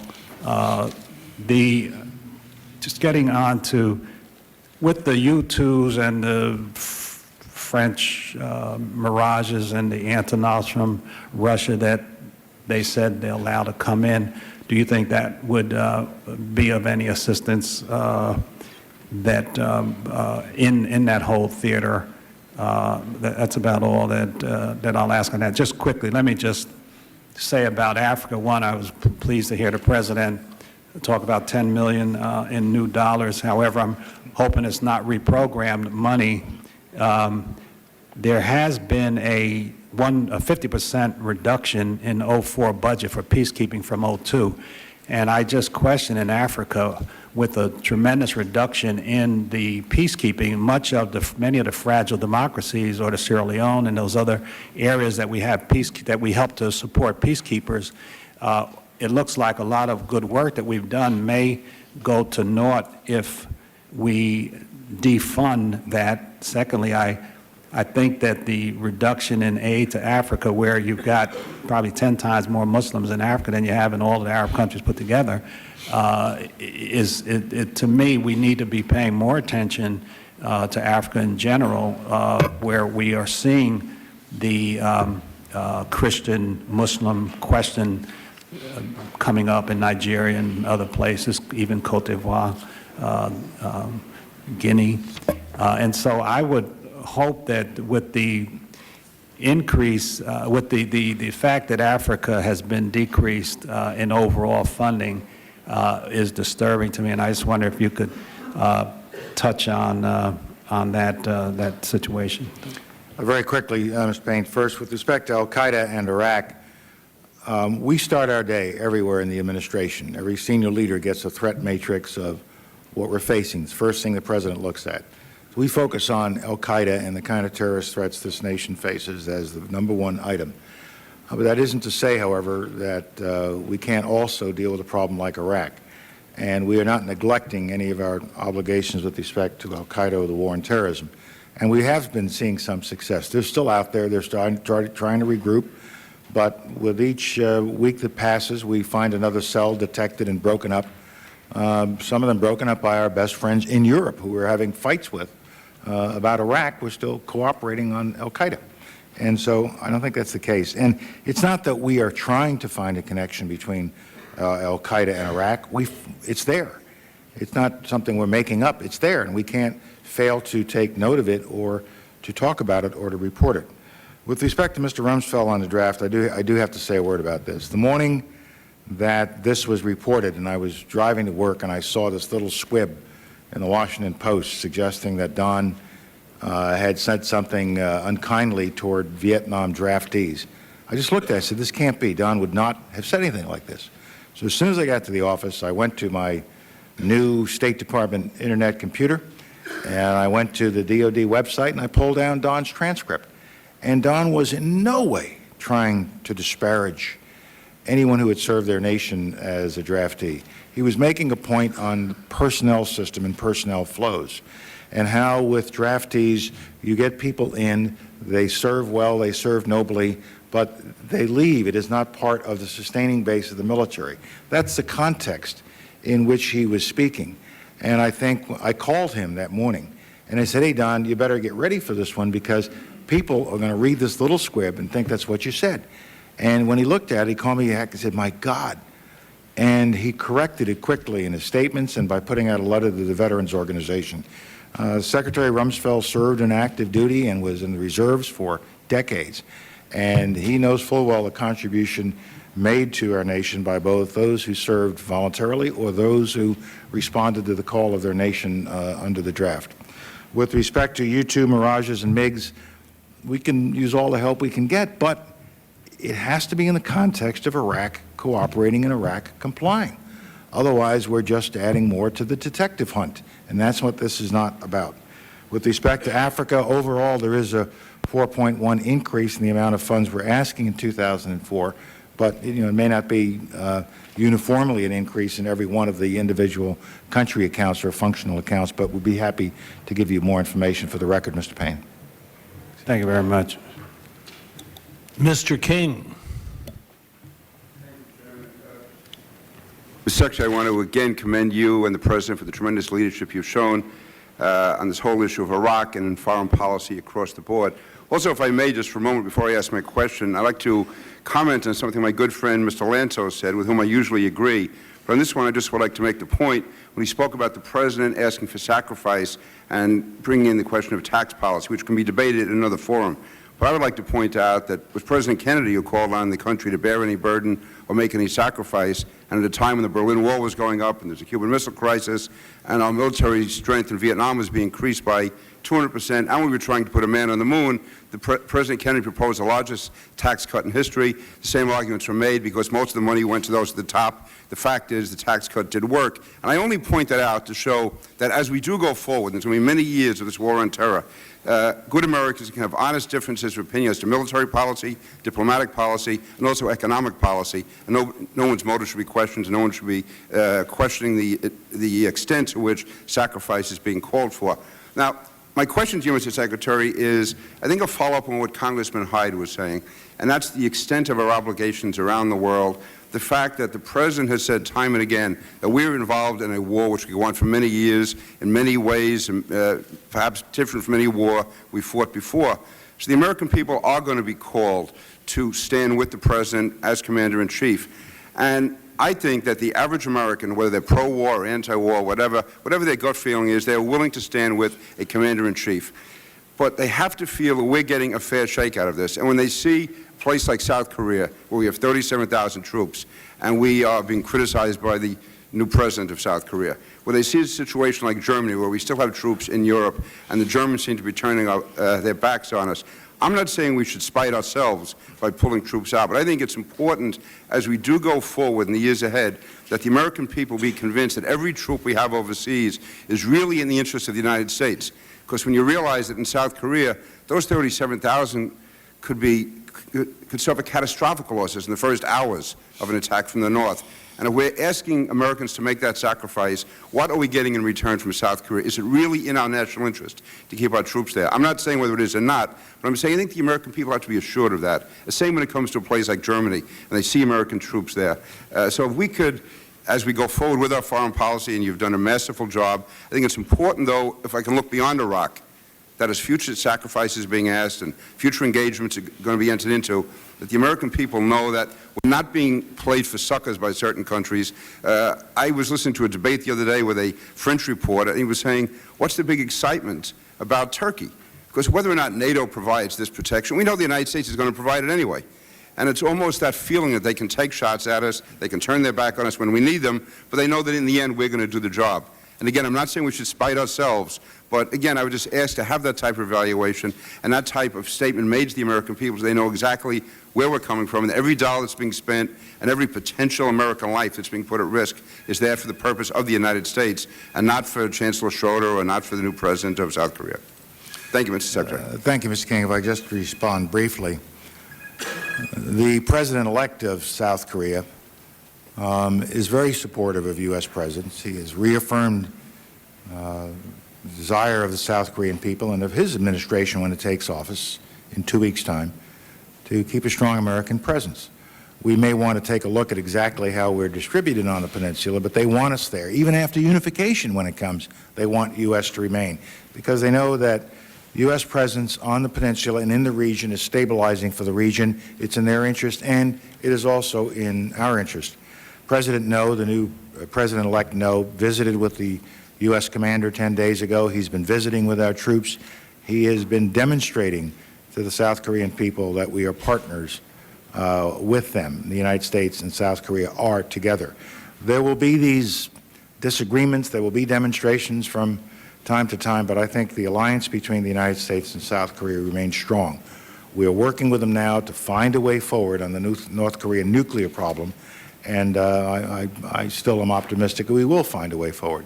With respect to Germany, there's a lot of angst right now. There's a lot of concern over the position that Germany has taken with respect to Iraq, but Germany is still a close friend of the United States, an ally of the United States. Some of the people who are most critical of our policies right now with respect to, say, Iraq are also very, very pro-American. They speak out in defense of the partnership between Germany and the United States. When we were looking for a country to take over leadership of the International Security Assistance Force in Afghanistan, the Germans stepped forward. The Germans are doing things in other parts of the world working with us. The Germans went to their legislature, the Bundeswehr, and got changes in their law so that they could participate in out-of-area operations. And so while we are focusing right now on this problem on Iraq, I don't think we should ignore all of the areas of cooperation that have existed between us and Germany over the years, and the fact that we do remain friends, partners, allies. They appreciate what we have done for them over the last 50 years. I started my career there. I kind of ended my military career there as well. And I know that there is still this residual deep feeling for America, feeling of friendship and appreciation. That does not mean that they will not disagree when there is something they want to be, shall I put it, disagreeable about. And so in the heat of debate and argument, I don't think we should throw out all the past and what I still think will be a promising future of the Thank you, Mr. alliance. Secretary. And again, I thank you for the terrific job you're doing and for the way you represent both our country and our state. Thank you. Thank you. Mr. Menendez. Thank you, Mr. Chairman. Mr. Secretary, let me join the chorus of voices that have complimented you in the service to our country. Thank you. There are some questions, though, that I'd like to ask. I think there are important questions in the context of the national debate as we approach a looming war in Iraq. There are questions that should be asked and answered as simply, as clearly, and as honestly as we can to the American people. And I think that those questions can be summed up in 4 parts. How many lives will be lost if we are to engage militarily in Iraq? How much will it cost the American taxpayers? How long will we be there after we defeat Saddam Hussein? I have no doubt that that will be done, but how long will we be there, and exactly what are our plans while we are there?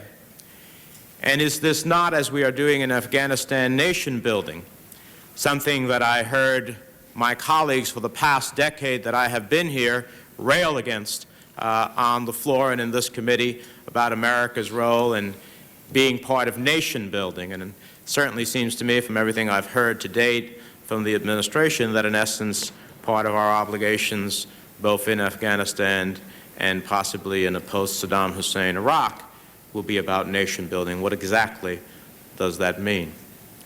So I'd like to hear some of your responses to that. And then the second set goes to the Western Hemisphere, of which I'm the ranking member. This budget is totally unacceptable in the context of the Western Hemisphere. It has been unacceptable for several years now, going between this administration and past administrations. But the President's budget increases law enforcement and military support for the region, while at the same time decreasing the hemisphere's development and humanitarian assistance. Child survival health programs receive very little new funding. The requested levels for development assistance for nearly $24 million, a 9% decrease. The administration's request for economic support funds for the regions is 48% lower than its request in fiscal year 02. And yet, we'll have a 1,000% spike in the FMF account, primarily to defend the pipeline in Colombia. Now, when I see what is happening in the hemisphere, of which I think we have not paid the attention that we should, we have tremendous economic difficulties in Argentina. We have very serious social unrest in Venezuela. We have the continuing problems of Colombia. We have significant difficulties in Brazil, and I'm only touching the surface of some of those difficulties. And we look at what is happening in the hemisphere in these countries, both in terms of social, economic unrest, and what that unrest creates in the context of breeding grounds and opportunities for terrorism right here in our back or front yard, however you may look at it, in the context of this hemisphere. And I see what we're doing in terms of this budget in the Western Hemisphere, and I say, boy, how short-sighted this is. And I know that there's always going to be the question of resources, but it's a question of also prioritizing in those resources. And I clearly believe that we treat the hemisphere as a stepchild against our national interests, and I would venture to say even against our national security interests. So I'd like you to address that. And lastly, I'd like you to address how much of the Millennium Challenge accounts, the $1.3 billion or so, is going to be dedicated to Latin America and the Caribbean. And I look forward to your answers, Mr. Secretary. On the first set of questions, Mr. Menendez, I don't know how many lives would be lost in a conflict. I know that our military, as they plan for such a conflict in the hope that it may never occur, are taking actions and developing their plans in such a way to minimize the loss of U.S. and coalition lives, as well as minimize the loss of civilian lives of Iraqi citizens. It will depend, frankly, on the resistance that is put up by the Iraqi forces. It might collapse quickly, they might collapse quickly, or it may be a more prolonged conflict, particularly if you get into some sort of siege situation in Baghdad. And it is simply not possible, certainly not for me, and I wouldn't have made an estimate even when I was chairman of the Joint Chiefs of Staff, because you cannot give a solid estimate to a question such as that. The dollar amount also I cannot answer at this point, because so much depends on the length of a conflict and the length of the work that has to be done afterwards. But it's going to be a considerable amount of money, and we should not shrink from that realization or pretend it can be done in the cheap. How long after is also in a similar vein. A lot depends on how long it takes to get out the infection of the Saddam Hussein regime and get down to, good baseline and put in place a responsible leadership. People talk about reconstruction as if the place is a devastated area now or we're going to devastate it. We didn't devastate it during the Gulf War, and I don't expect we're going to devastate it if there is a conflict in the future. Most of the infrastructure will be intact. The plans that we are looking at for the after would include using the institutions that are there, but purged of Saddam Hussein's cohorts, and build on what's there and put in place a new government and get out as fast as we can. But we should be under no illusions that we're going to be able to take over the country one day and have no responsibilities for it the next day. We will have to stay there with coalition partners and with the international community and provide for the Iraqi people until a responsible form of government can be put in place. And that's going to take some time. I can't tell you how long, but it isn't going to be a matter of a few weeks. It's going to be longer than that. With respect to nation building, there is a nation there. What it has is a rotten leadership. It's a nation that has wherewithal, $20 billion a year in oil revenue. It has an educated population. They are traders, they are entrepreneurs, they are bureaucrats. And I think all of that gives us a base to build on, unlike some of the other places we've dealt with over the years, such as Afghanistan, where truly there was total deconstruction of the society and of the infrastructure that we are now rebuilding. With respect to WHA, the overall level is $1.576 billion in our request, up from $1.54 billion in our 03 request. Developmental assistance is $404 million. There have been some puts and takes. It's less than it was last year, and I need to pursue that in greater detail and give you detail for the record.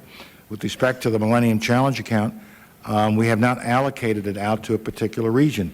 It'll be a function of those countries that meet the criteria that we're establishing and who has the best game plan moving forward with respect to democracy, the rule of law, the end of corruption, economic development, and investing in their human potential and their human capital.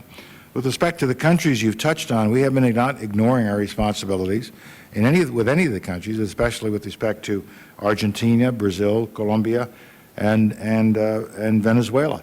I participated in OAS meetings just recently to create the Friends of Venezuela to work with the Secretary General of the OAS in finding a way forward. And I think we've seen some progress in recent weeks. We worked hard to find an IMF solution for Argentina recently. President Lula was here, and we're working with Brazil to help them. And I was in Colombia in December to spend time with President Uribe and all of his ministers on his new comprehensive, solid plan to move forward and to see how we can best help him, and we are helping him financially. So even though there are challenges around the world, we are focusing in all of the accounts that you mentioned, all of the Western Hemispheric accounts that you mentioned, both with financial aid where appropriate and certainly with political assistance and diplomatic support as appropriate. Mr. Shabbat. Thank you, Mr. Chairman, and thank you, Mr. Secretary, for being with us here today. And you're doing a wonderful job on behalf of our nation, and we all wish you well as you continue to do your work at this critical time in world history.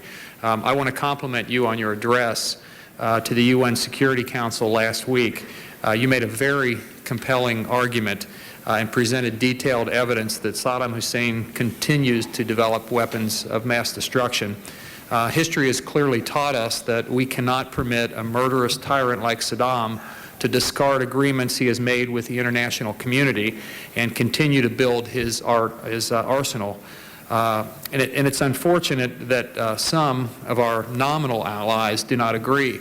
It troubles me, as one with the surname of Shabbat, or the French pronunciation Chabot, to say this, but one would think that the French, of all people, would be quick to understand the high price of appeasement. Let me change course for a moment, Mr. Secretary. I just returned from Taiwan, where I was joined by Chairman Emeritus Gilman, several of my colleagues from this committee, Mr. Rohrabacher, Mr. Wexler, and Ms. Berkeley, and many other members of the Taiwan caucus. While in Taipei, we had the honor of meeting with President Chen Shui-bian, with Vice President Liu, with former President Lee Teng-hui, and as you know, each of these individuals has a remarkable life story. President Lee is called the father of Taiwanese democracy. President Chen once served several months in a penitentiary for criticizing the government. Vice President Liu was sentenced to 12 years in prison for giving a 20-minute speech on human rights. Each of these statesmen has played a major role in the growth of democracy. Yet due to the opposition from the communist dictatorship in Beijing, these world leaders have not been allowed to make official visits to the United States, the cornerstone of world democracy and freedom. Taiwan, of course, is an important player in Asia, and during these uncertain times, it can be of great help to the international community. I hope, Mr. Secretary, as we move ahead, our government will reassess its policy and permit our Taiwanese friends to come to our nation's capital on official visits. I accompanied about 25 of my colleagues to New York City, where we met with President Chen Shui-bian because he couldn't come to Washington. And we think, just think it's absurd that they can't come here, and we hope that we would again look at that policy. Finally, Mr. Secretary, I want to thank you again for your work on the issue of international parental child abduction.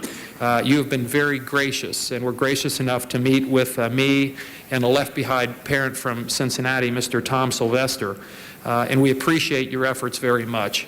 I hope you can stay in touch with us on this matter and hopefully make some progress on this unfortunate case. We thank you for your good work to date and hope we can continue to count on your support. And again, I want to thank you, Mr. Secretary, and if you have any comment on any of those issues, I'd love to hear it. Thank you very much, sir, and I appreciate your kind words. With respect to Taiwan, we are constantly reviewing our policies, but we have to make sure our policies are coherent and consistent with our obligations with respect to our One China policy and with respect to the various communiques that go along with that, but also consistent with our obligations under the Taiwan Relations Act, and I know you understand that.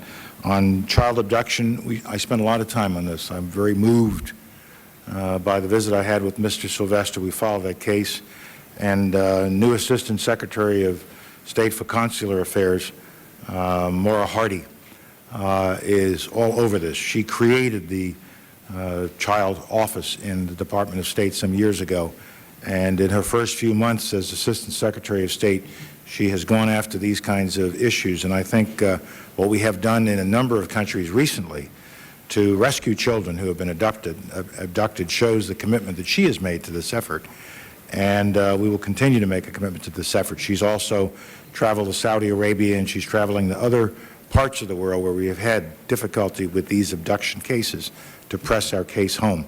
I must say that she was criticized in certain quarters rather severely and unfairly as she went through the nomination process, but her record of accomplishment in her first few months of service will wash out all of that criticism rather quickly.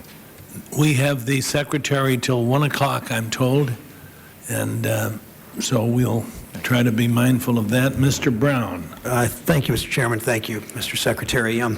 When our nation's deciding what to do in Iraq, it seems the fundamental question that people are asking is, does a preemptive attack without UN support make the United States safer, make our civilians here and abroad safer? Some 3 4-star generals testifying in the Senate last fall said that a preemptive attack without UN support would, in the words of one of them, supercharge al-Qaeda recruiting. The CIA analysis of last fall talked about blowback, that if we attack unilaterally, if we attack without UN support preemptively, that there's a much greater chance of an attack on the American civilian population if you back Saddam into a corner. That's pretty clear that common sense would say that. I want to shift, though, to something else. While no mention has been made that I've heard from this administration of something that every schoolboy and every schoolgirl in America seem to know, and that is the links between the Saudi Arabian government and al-Qaeda, because they're our friends. But the administration has tried pretty unconvincingly to me, and it seems not particularly convincingly to the American people, to tie these, to establish ties between al-Qaeda and the Iraqi government. The President and the State Department are touting the Osama bin Laden tape released yesterday as an inarguable link between al-Qaeda and Iraq. In that recording, bin Laden states, quote, "The war concerns Muslims regardless of whether the Socialist Party and Saddam remain or go."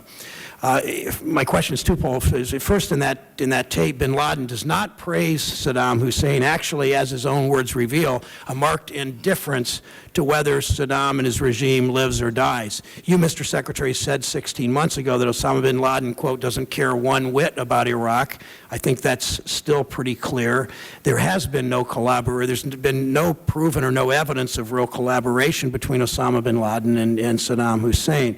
So second, it's well known that bin Laden despises Saddam Hussein. If the U.S. attacks the differences in religion, clearly Osama bin Laden despises the secular state of Iraq and the leadership from Saddam Hussein in that way. So if the U.S. attacks Iraq preemptively without UN support, I would offer and ask your comment that bin Laden succeeds on 4 fronts. Number one, there will be U.S. casualties of war, something Osama bin Laden would be thrilled with. Second, Saddam Hussein's regime, which is not fundamentalist enough for bin Laden's liking, is likely toppled, number two.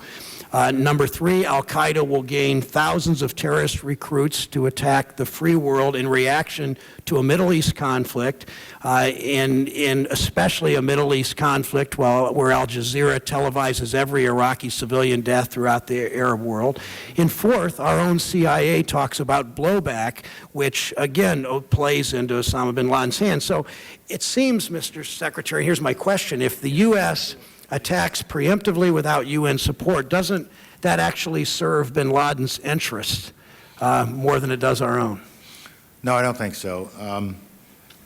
First of all, if it's necessary to attack, I'm sure there will be disturbances. I'm sure there will be some blowback, as you mentioned, and that is to be expected. But we can't say that because there's going to be blowback, we shouldn't act either with or without UN permission. If we think it is necessary to remove this regime because they're developing weapons of mass destruction, then we will have to accept some risk in doing that. I also think that after we have dealt with this regime, and we have been successful, which we will be, and when the people of the world and the people of the region realize that we have not come to impose our will on a Muslim state, but to come help people. There is no love lost for Saddam Hussein anywhere in that region, and I would submit even with Osama bin Laden.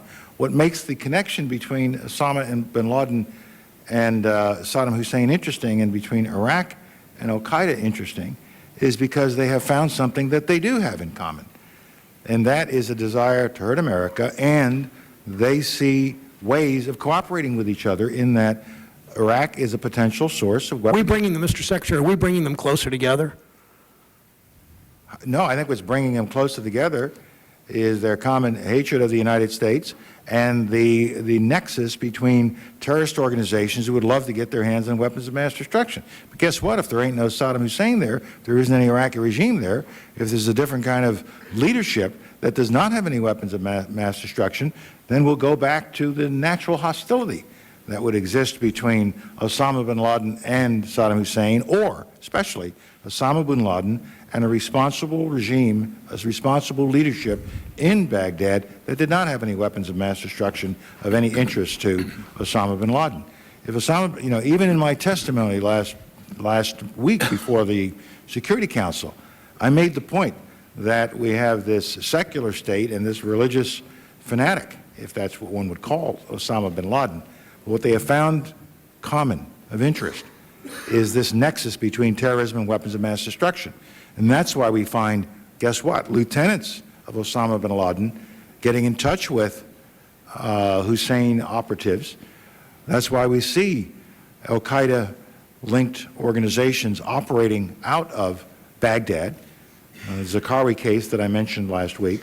So it is that nexus that we are trying to break up, as well as break up Saddam Hussein's ability to develop weapons of mass destruction. So yes, we do have to face the possibility of blowback and disturbances, and we're preparing ourselves for that. But I believe in the aftermath of a successful operation, these problems will be dealt with and mitigated, and we'll be in a stronger footing, both within the region and with respect to the war against terrorism. Mr. Tancredo. Thank you, Mr. Chairman. It does seem like, in listening to my colleagues and others, that part of our oh, by the way, dittos. You're a great guy, and we're doing a wonderful job, and all that. Ditto, stuff. That's it. I'm instituting the Rush Limbaugh time-saving factor here. It does seem, however, that one of our problems with a public policy that is difficult to explain, and maybe where we're losing in terms of that particular aspect of our endeavor, is that we keep identifying the problem here and the enemy here as an individual, sometimes guy by the name of Osama bin Laden, an organization, sometimes we call it Al-Qaeda, and a government or a country, sometimes we call it Iraq, as opposed to, I think, what our real enemy is, and that is, of course, fundamentalist Islam. And regardless of whether or not we are able to accomplish our goals in each one of those specific areas, dealing with each one of those, either individuals or countries, we can't tell the American people that everything will be okay afterwards, because there's a bigger, broader problem. And that's one of the things I think that's happening here it's confusing people, the American public and even our colleagues. But let's see. One of the things I wanted to mention, Mr. Secretary, goes away from this area entirely, and that is that about a month ago, I initiated a letter to you, I think signed by a dozen or so of my colleagues, specifically asking about a problem that I see developing around the country, and that is that the Mexican government has tasked all of its 40-odd consular officials with the responsibility of going out and actually lobbying states, cities, municipalities, counties for the purpose of getting them to accept the matricula consular, the Mexican ID. Essentially, when it boils down to it, they're doing is asking these levels of government to help people violate the law, because, of course, as you know, the only people here who need a foreign ID is someone who is here illegally. So I'm not asking you to respond to that today necessarily, unless you're inclined to, but to just respond to the letter that we sent, because it's been a month and I haven't heard anything. And the last thing is that a year ago you did mention that while you were here, you said something that it was certainly quotable, and I did quote it, and so did a lot of other folks, and that is that something to the effect that there was no greater human rights tragedy or disaster on the face of the earth than what was happening in Sudan. The U.S.-sponsored Civilian Protection Monitoring Team this week issued a report accusing the government of Sudan of deliberate attack against civilians in western Upper Nile and in violation of the IGAD-sponsored Cessation of Hostilities Agreement. As you know, we passed the Sudan Peace Act and authorized $300 million for reconstruction and development in Sudan beginning in fiscal year 2003. The President has requested an estimated $82 million in assistance for Sudan. And what I'm wondering is, are the requested funds for southern Sudan or for Sudan, and are they tied to a final peace settlement? And what are your observations about what's happening today, this minute in Sudan, and what can we do about it? With respect to your letter, you'll get an answer very promptly, Mr. Tancredo. And we are reviewing the whole concept of the matricula consular to see what needs to be done about that. And I'm aware of the lobbying efforts that are taking place. With respect to Sudan, I'll give you an answer for the record on how the money is being spent or what our plans for the money are. I think we have made some progress with the IGAD effort in recent months. We've got discussions taking place now. It's been 2 steps forward and 1 step backwards for most of the last 2 years that we've been in there, but after that we've been in office. But I think we owe a lot to Senator Danforth for his effort, and we're following up in his effort. He remains engaged, and we believe we have seen some progress toward finding a way forward, but we've still got a very long way to go in the Sudan. But I'm a little bit more optimistic this year than I was last year. Mr. Sherman. Thank you, Mr. Chairman. Thank you for an outstanding opening statement that described our position in the world. I'd also like to commend the ranking member for his opening statement, particularly the portions praising the efforts of our Secretary of State. We're here to talk about the budget, but there are more important things even than the State Department budget. And I hope that you could respond perhaps in writing to a few comments I have about your budgetary proposal. First, you've got over $500 million for broadcasting. I commend you for that effort. I would hope to see an even larger portion of that budget for broadcasting go in broadcast aimed at the Muslim world, and aimed not with shortwave radio, but rather with AM, FM television, and especially satellite broadcasting. Second, I note with regret that Your proposal cuts from $15 million down to $7.5 million money for Cyprus, which is spent chiefly on intercommunal efforts, and I hope that we here in Congress push that back up to the $15 million that we provided last year. You spoke with pride about our efforts to build new embassies, and I'm thinking that perhaps it may be appropriate to build a new NATO headquarters since NATO faces its greatest threats in the southeast portion of the NATO area, and Brussels just seems way too far from that, not only geographically, but perhaps psychologically as well. You know, Mr. Secretary, that I've taken a great interest in spouses coming to live in the United States when an American citizen marries someone from a foreign country. And we've added Section 233 to the State Department authorization bill that provides a 30-day processing period as your goal, and I want to commend the State Department for its good faith efforts to achieve that. Unfortunately, the INS can take a year or years when there's no doubt that it's a legitimate marriage, when there's no issue of national security. They can separate a married couple for well over a year, and what's shocking is that they're doing so in part to enforce a law that says that if an American marries someone from a foreign country, they cannot live together in the United States until they prove that they're not poor. And perhaps that would be difficult to explain from a human rights perspective, that we believe in the permanent separation of husbands and wives if they happen to be poor and one happens to be an American. But I want to focus and give you a chance to respond with regard to the national security threats. 13 months ago, the President showed incredible perception and incredible non-diplomatic honesty in identifying 3 nations in the axis of evil. And my concern is that all of our attention is on only one of those 3 axi. I would feel, and I think my constituents would feel, a lot more secure if we had Hans Blix in 3 places rather than the 101st Airborne in Baghdad and virtually nothing but angry rhetoric directed toward North Korea, and perhaps nothing at all directed toward Iran. What I wonder is whether we would be in a better position to secure the economic sanctions that could cause a disarmament of North Korea if we were more compromising, perhaps even more compromising than would be optimal, on the issue of Iraq.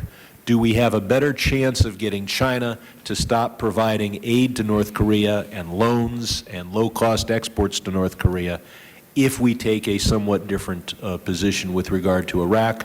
Or are these, in effect, 3 separate problems, and can we craft our Iraqi policy independent and without regard to our concerns about Iran and North Korea? I think we can craft them separately. I speak rather regularly to my Chinese colleagues about North Korea. I had a long meeting with the Chinese Foreign Minister last week and expect to see him in the not too distant future. And they see it separately. They're not measuring what they might or might not do in North Korea with respect to what we are doing in Iraq. We are doing everything we can to persuade the Chinese that the problem in North Korea is not just a problem between North Korea and the United States. It is between North Korea and the region, and North Korea and the world. Earlier today, the International Atomic Energy Agency, meeting in Vienna, decided to report North Korea's noncompliance and North Korea's ignoring of the last resolution of the IA to the Security Council. And we're all united in that effort for the most part, to include China. And so I think China understands that it has an issue with North Korea too, because the Chinese position is the Korean peninsula will be denuclearized. So we're saying to them, fine, then why do you just turn to us to make it happen? You should be a part of this effort. And since you provide half of your foreign assistance to North Korea, of your annual foreign assistance, and 80% of energy and 80% of economic activity is from China, you have leverage that we would think it would be in your interest, as well as our interest and the interest of the region, to use. And we're pressing the Chinese with this case, and we are hopeful that they will respond. So I think the two issues are separable. With respect to Iran, different set of issues there. We are talking to our Russian colleagues, I did as recently as yesterday, over the announcement from Iran that they intend to have a full nuclear fuel cycle for their power generation needs, and that will include the ability to generate fuel that can be used for reprocessing into nuclear material. And we find this troublesome, and we are working with the Russians to help us bring this under control. Iran is undergoing a great deal of turmoil right now between those forces one might call moderate and those who one might call extremist. And we are encouraging moderates. We think that change will take place in Iran, but it is not a situation that seems at this moment to us to be appropriate to start threatening anyone or to get moving down a track of the kind we have in either Iraq, and it's quite different from the track we're on in North Korea. Even though there are similarities in terms of their desires to have weapons of mass destruction and the actions they've been taking in that regard, each has to be dealt with a different set of tools from a very large toolbox that we have. The gentlelady from the 1st District of Virginia, Ms. Davis. Thank you, Mr. Chairman, and thank you, Mr. Secretary, for being here. First, let me say I'm sorry I missed most of your verbal statement, but I did read your written statement. I was meeting with the Speaker's Drug Task Force and President Gutierrez from Ecuador, which brings me to a question that there's a key position in the State Department in support of the overseas war against narcotics that's been vacant for nearly 6 months. And I was wondering if you could tell us when the International Narcotics and Law Assistant Secretary position will finally be filled? That's my first question. Second question is, a lot in the media here lately, and we've heard it somewhat with our colleagues here today, we hear that the transatlantic relationship over the last 50 years has really eroded, particularly with the core values that we've held with Europe that has held us together as allies. I was wondering if you could tell us where you see our transatlantic relationship going. How do you see it today?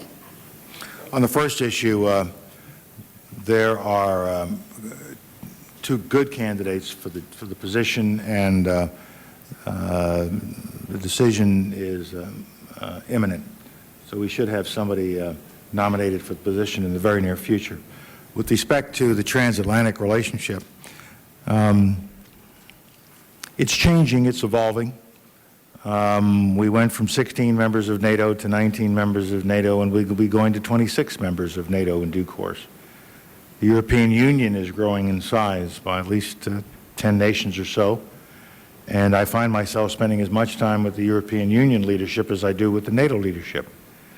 We have added so many countries to the transatlantic community over the last 10 years since the end of the Soviet Union, so one would expect evolution to take place.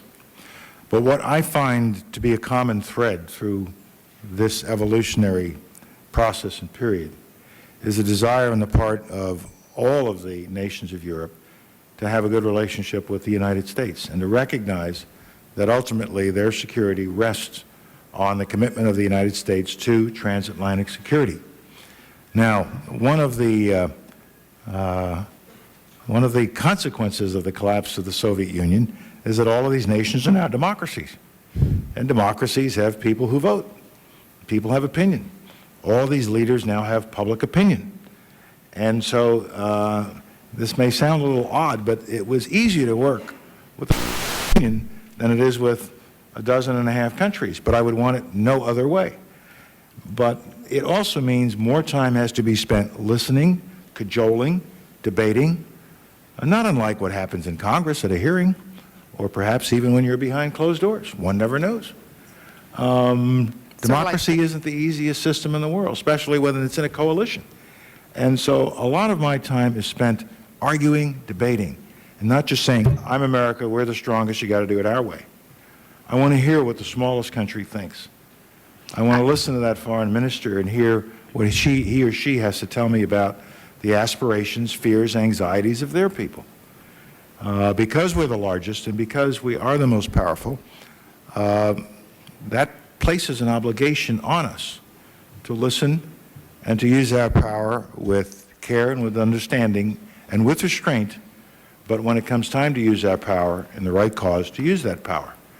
And so I think we are mindful of the views of others, considerate of the views of others, but we have principles we stand on, and we have things we believe in strongly and feel strongly about. And we should not be afraid to act strongly when we have strong views and strong principles that we are executing on. I can appreciate that, Mr. Secretary, and I would just ask that we pay close attention to what's going on with the war on drugs, especially in South America, because Yes, ma'am. I, along with many others, believe there's a direct link between terrorism and Oh, there's no narcotics. question about it. They are now merged. Thank you, Mr. gentle lady. Secretary. Mr. Wexler. Thank you, Mr. Chairman. I watched, Mr. Secretary, your presentation, as we all did, to the UN, and I watched with extraordinary pride because of who the messenger is, but probably more so because of what your message was. And I think you hit on the head both the case against Iraq and the principles of why America is doing what it's doing, and I applaud you for that. I also cannot commend you more and respectfully suggest that you continue articulating the bravery of the men and women at the State Department and the extraordinarily crucial role that they play. But what I'd like to do is what Mr. Berman did and share with you what my constituents are saying to me. And if we were in my part of South Florida today and we walked into a supermarket, we couldn't find a bottle of bottled water to buy. They're all bought up.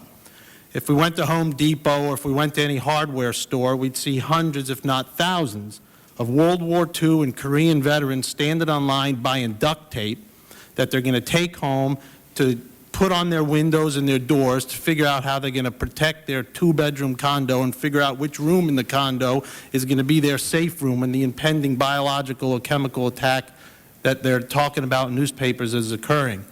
Mr. Secretary, what they're saying to me yesterday and today is, Wexler, why are we in code orange?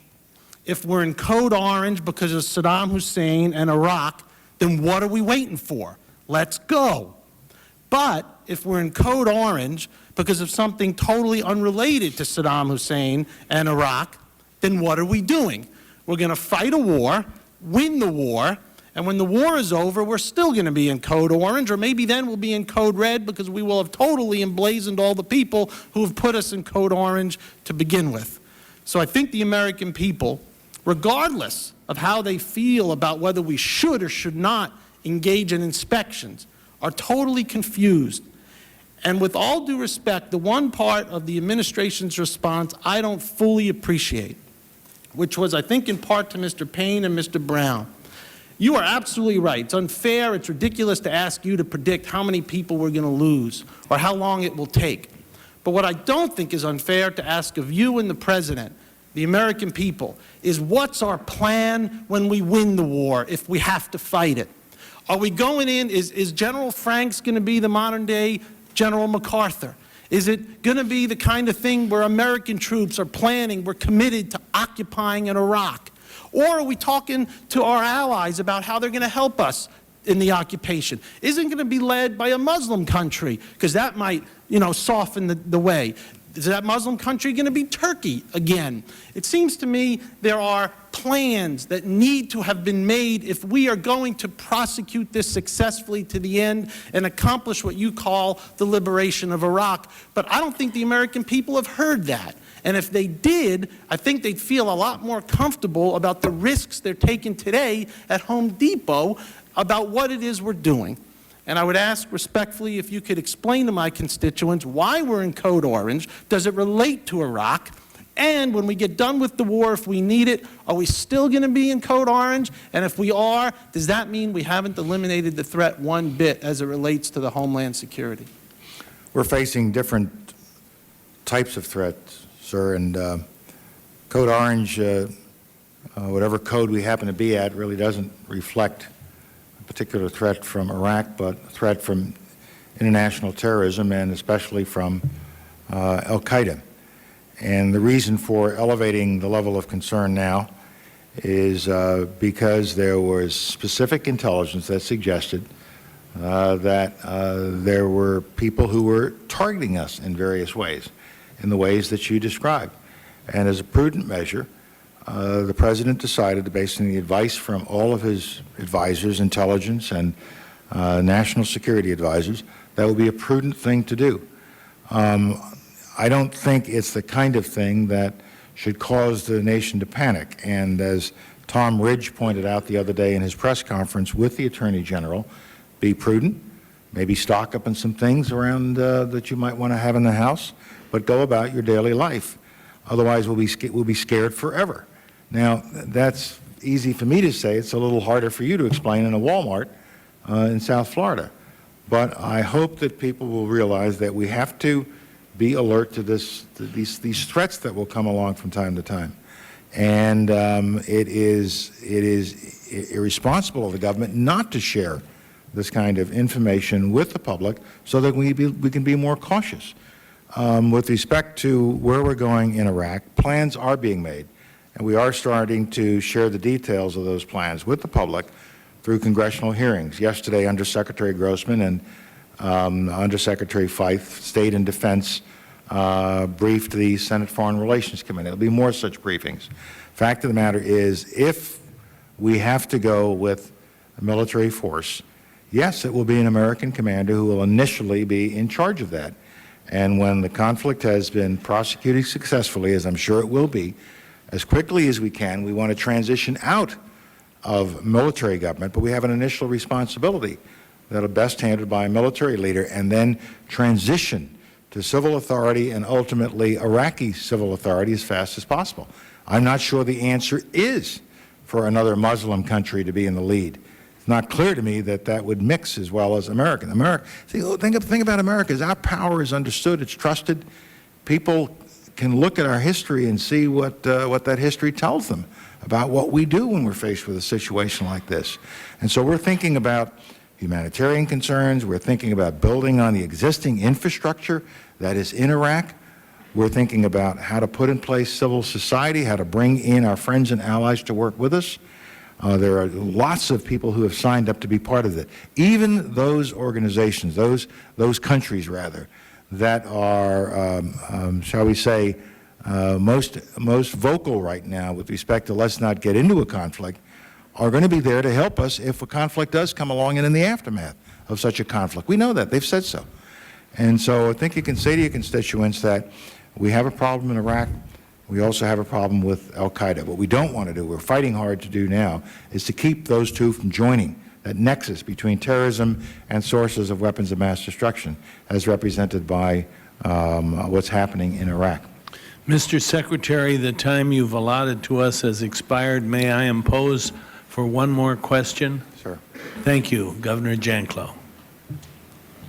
Mr. Secretary, as I told you once before several years ago, every time I have a chance to meet you in public or private, you remind me of the growing greatness of America, where cream still can rise to the top.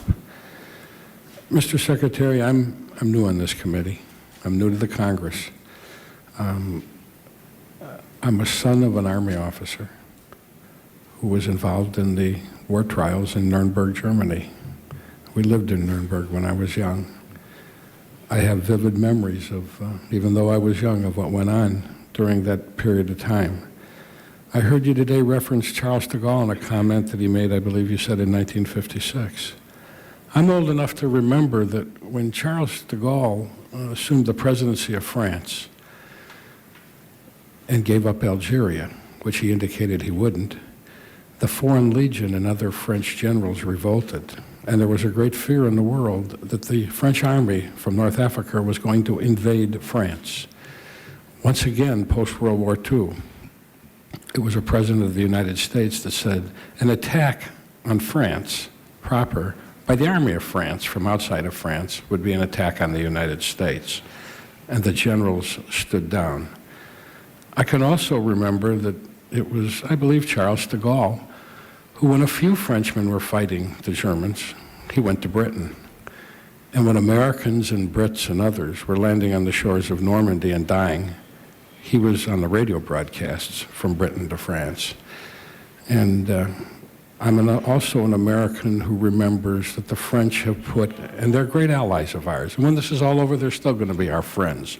They just happen to be our friends who sometimes put their mercenary interests and their monetary interests, I should say not mercenary, but monetary interests ahead of other people's interests.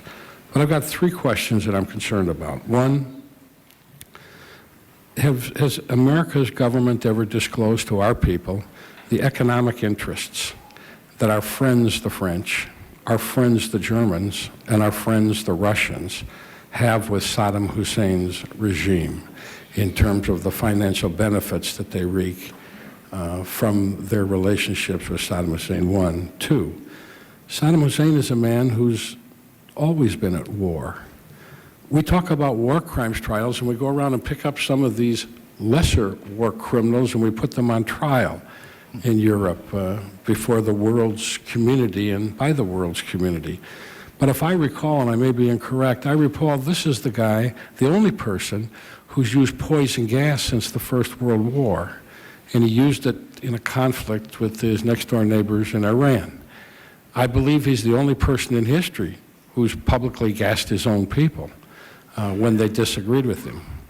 In the South, the Shiites, and I believe this is the same individual who his regime slaughtered the Kurds in the northern part of the country after the Kuwaiti incident. I believe this is the same individual who tried to assassinate the former President Bush when he visited one of the countries in the Middle East. And I believe this is the same individual that sent rockets and bombs to attack the nation of Israel that had no public hostility with him back when the people of Kuwait were being free. Yet he saw fit to attack the nation of Israel with rockets. And so what I was wondering for my second question was, are there any plans by our friends in Europe and the Soviet and Russia to put this war criminal on trial, he and the senior members of his regime, like they do others in the former Yugoslavia and elsewhere for war criminal activity that they've done against crimes against humanity that they've done against their neighbors and their own people? And third, and I realize these are disconnected questions, but my third question is, have our friends and allies, the British, the French, and the Russians, who have marvelous intelligence services, have any of them ever indicated that they, through their intelligence services, that they do not believe that Iraq possesses this minute weapons of mass destruction in the biological field, in the chemical field, and that they're working on acquiring the weapons in the nuclear field? Have any of those people ever indicated, I don't ask you to divulge confidences, secrets, but have any of them ever indicated that, that their intelligence services tell them Iraq this minute does not possess these types of weapons? On the third question, I don't think any of their intelligence services would dare give such an assessment, because I'm quite confident that the KGB has not entirely disappeared from the mentality of the Soviet bureaucracy, and they still have competent intelligence services, and they know that they cannot give such an assurance that they are gone. The British intelligence service essentially agrees with our assessment. The others are much quieter with respect to what they say or do not say. In some cases, they just say, we don't know. I believe that they really do know, but they, for their own purposes, say they do not know. With respect to war crimes, we believe a solid case could be made that Saddam Hussein is subject to prosecution for war crimes, and we are constantly reviewing evidence and information should that ever come to be something that was about to be pursued. I don't think our colleagues, the ones you mentioned, have been forthcoming with respect to that regard. On the first one, with respect to economic interest, it's well known that all of the nations that you touched on, Governor, have a debt outstanding from Iraq. Iraq owes them money, and they have had financial interest in that country over the years. And I suspect at some point in the future they will seek to deal with their debt, and they understand I hope they keep in their calculus that sooner or later Iraq will be returned to a world of normal commercial activity, and I assume at that point they would want to have good relations with Iraq and the new leadership. So, and sir, one final thing. You indicated in your response that you suspected that one or more of these nations had indicated they just don't know through their intelligence service, and you said you thought maybe they did know, but they said that. These people that you suspect know, but have told us no, they are also our allies in the North Atlantic Treaty Organization, correct? Let's just say they're friends of ours. The gentleman's time has long expired. Thank you. Thank you, Mr. Secretary, for a most illuminating and instructive morning, and I yield to Mr. Lantos. Mr. Chairman, before asking permission that members be permitted to submit questions, Ms. Secretary, on behalf of all the Democratic members, we express our deep appreciation to you and our admiration for your work. Thank you, Mr. Lantos. Without objection, the gentleman's request is granted, and the meeting stands adjourned. Thank you, Mr. Chairman. Super. Hey, buddy, how you doing?